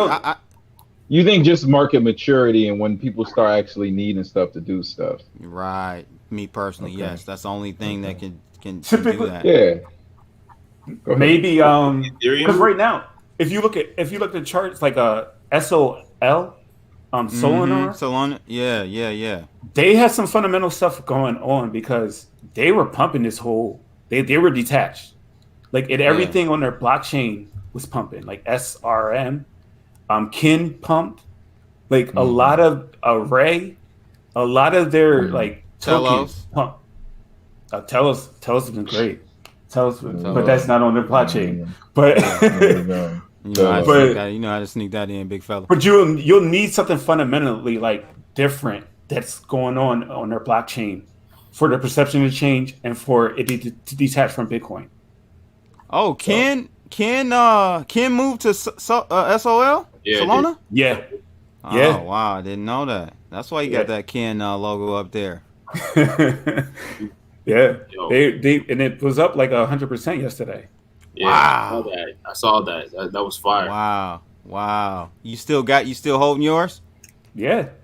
Nice. My targets are way beyond this point. So, nice. I mean, as long as Bitcoin starts consolidating, I think that blockchain and Canon will perform better. It's been performing better this last few days. So, And it's still pumping.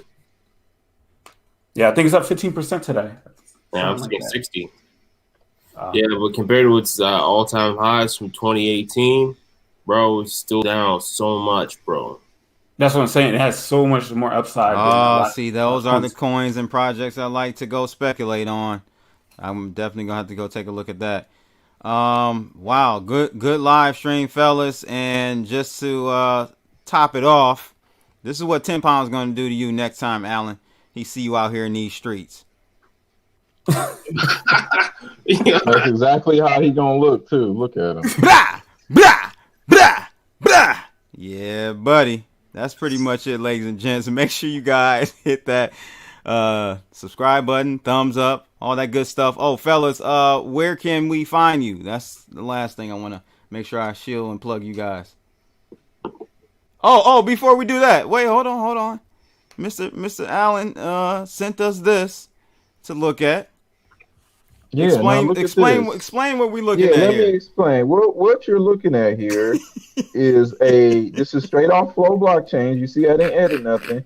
And they're saying apply now to be a validator, right? So when you're talking about open and permissionless systems, is that the message you get here? Apply now.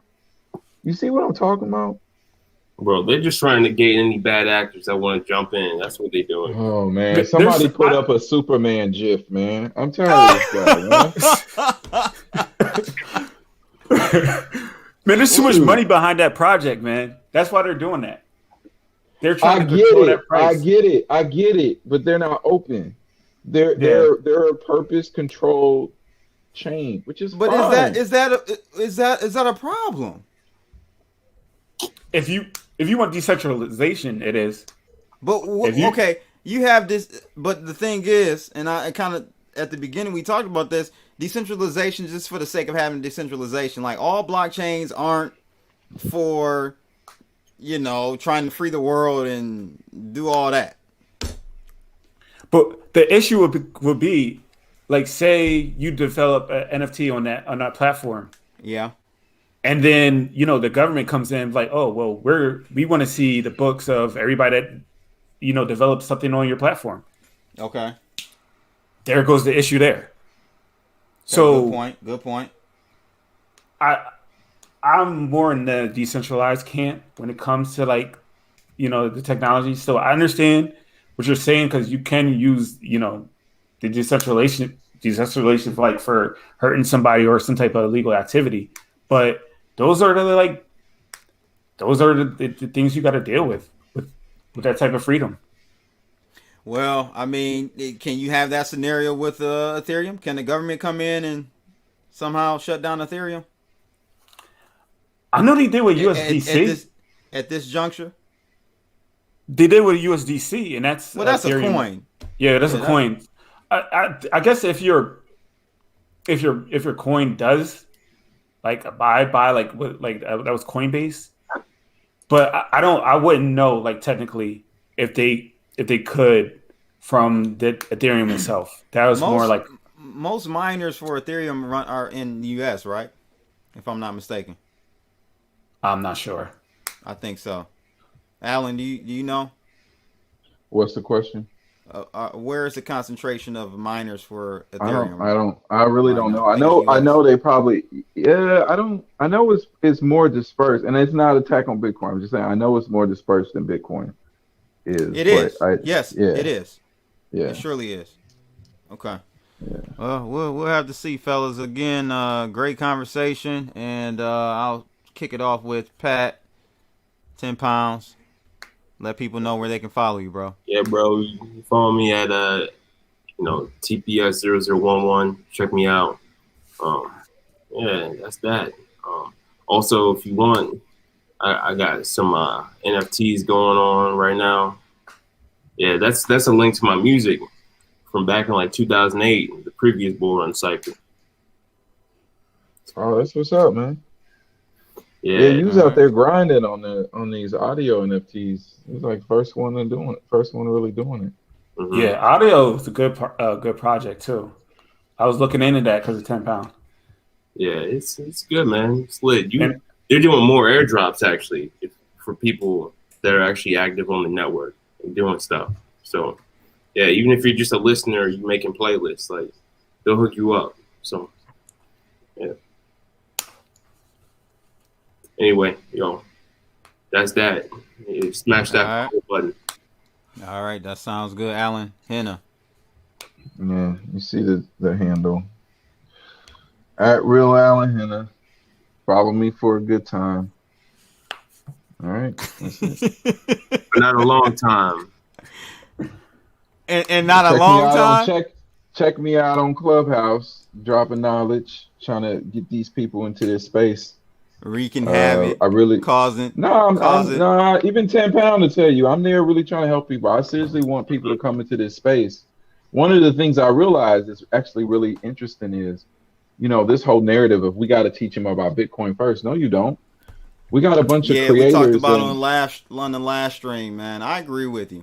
there. But it's interesting. That's actually what we're doing in these rooms. We are telling people about how to get on, make their own NFTs, how you use the wallet, the gas, and move stuff around. We know there's issues. We're not saying it's the gas fees are high. My point is that we can explain all of this and how this works without having to explain anything about Bitcoin.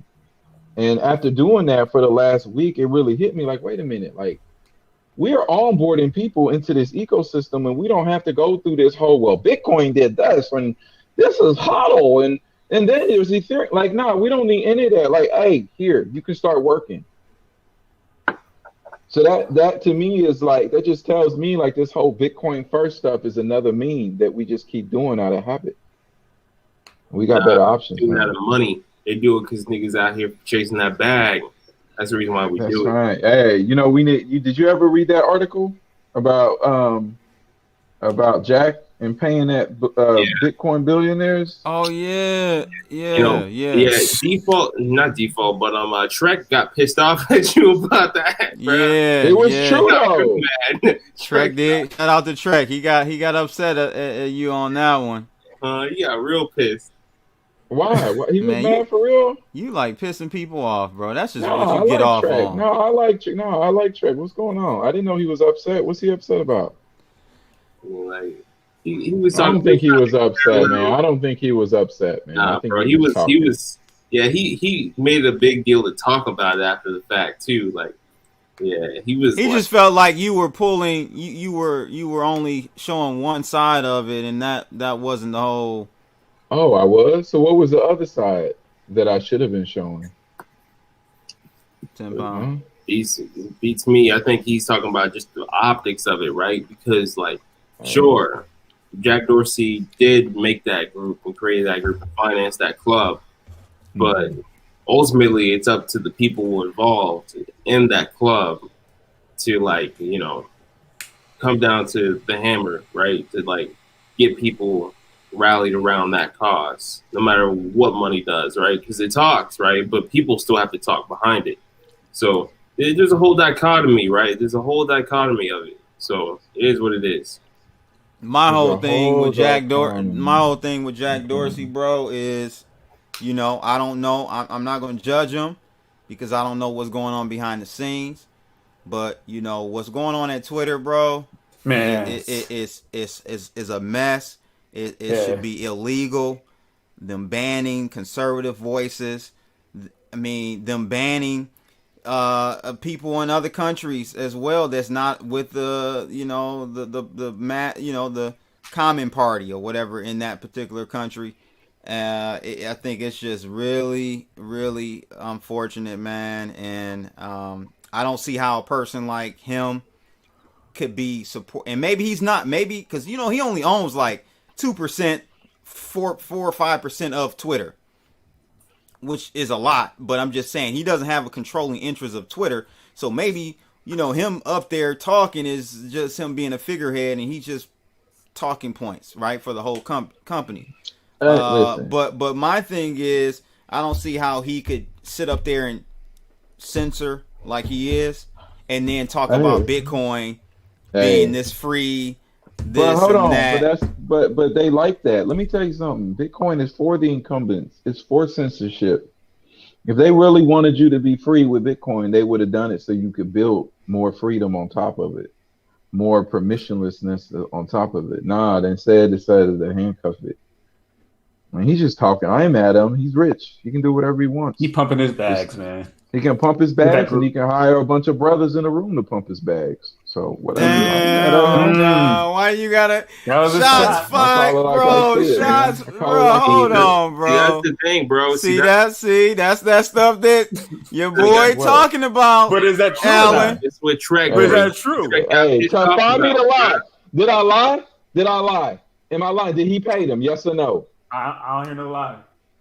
Oh man, what a lie! There ain't no lie, bro. But it's the optics of it, man. Like it's the optics is the taking money to pump his bags. That's what the optics are. You tell me what the other optics. Tell me how it looks better. Tell me how I should look at it so it looks better. Okay, the better way to position it is this billionaire decided that he wants to help educate people on the permissionless nature of cryptocurrency and prefer of Bitcoin. Let's be specific. Okay, that's how you mess up with other stuff. Bitcoin, which is a cryptocurrency. Okay, through his app. All right. Hey, and business is business. You know what they say. Default. Man, you want me chiming on this or just? Hell yeah!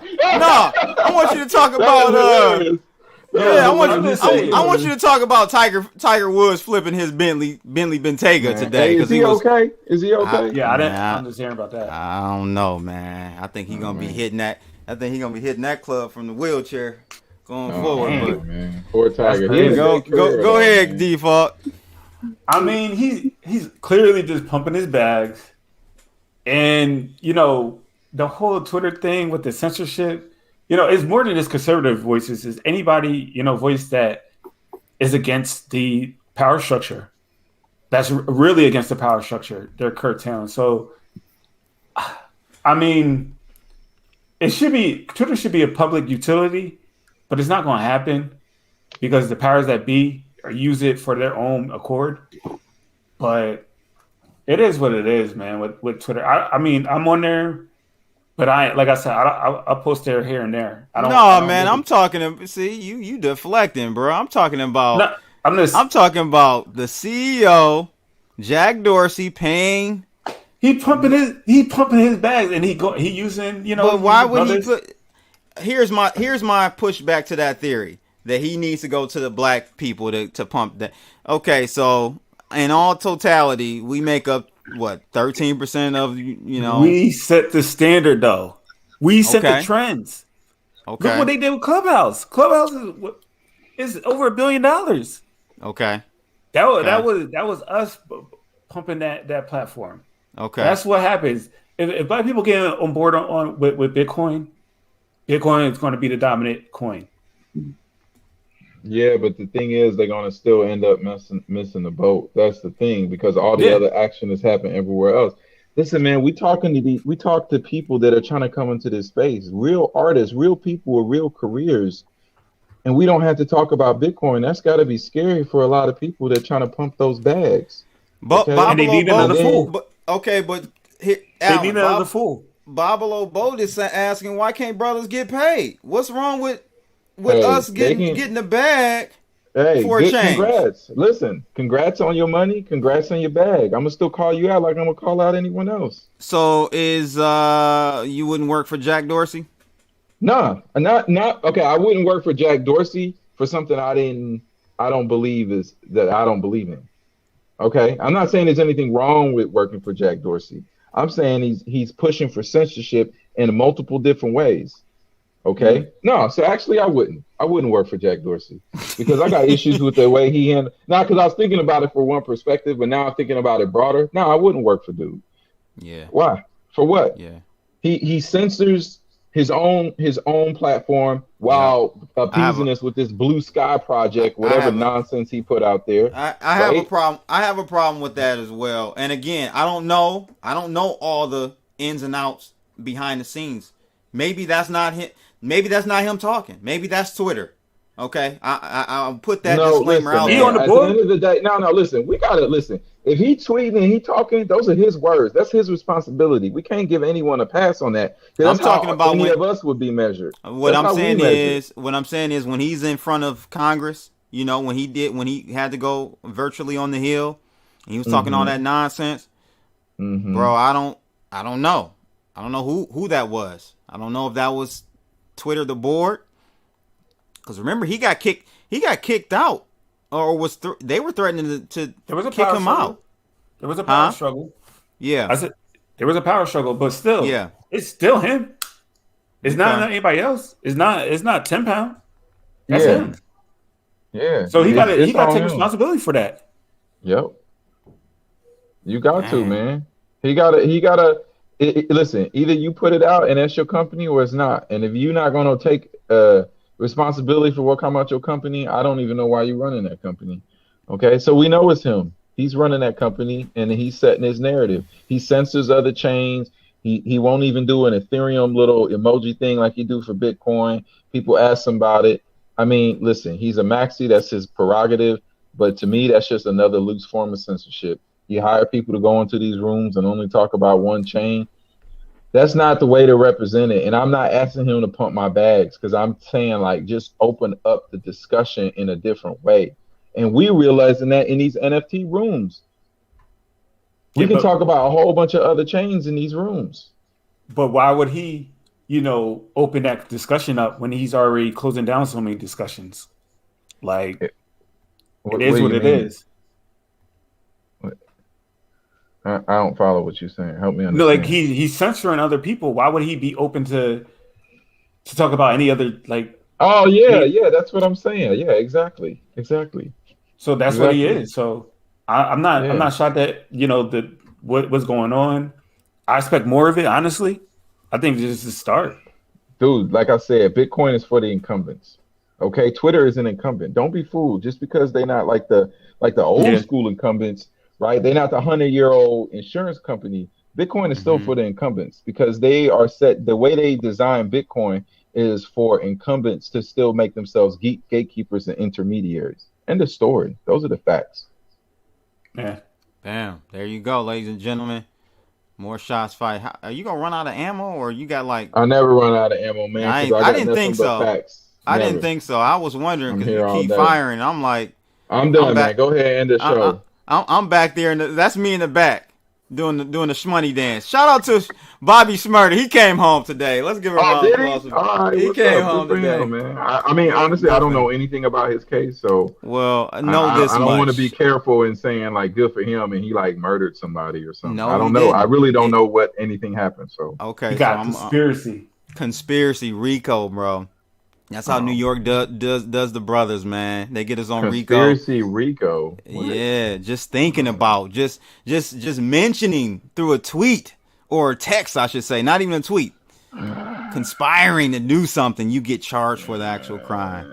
Meanwhile, America, Epstein got right? Teenage girls in his apartment in New York, and he made it all the way to have an island. All right, man. That's how this world worked, though. Whatever. More shots fired there, ladies and gents. Again. The best live stream, crypto, non-crypto in the game. Make sure you guys hit that like button. Subscribe if you want to hear more videos like this. We out of here, people. Holla.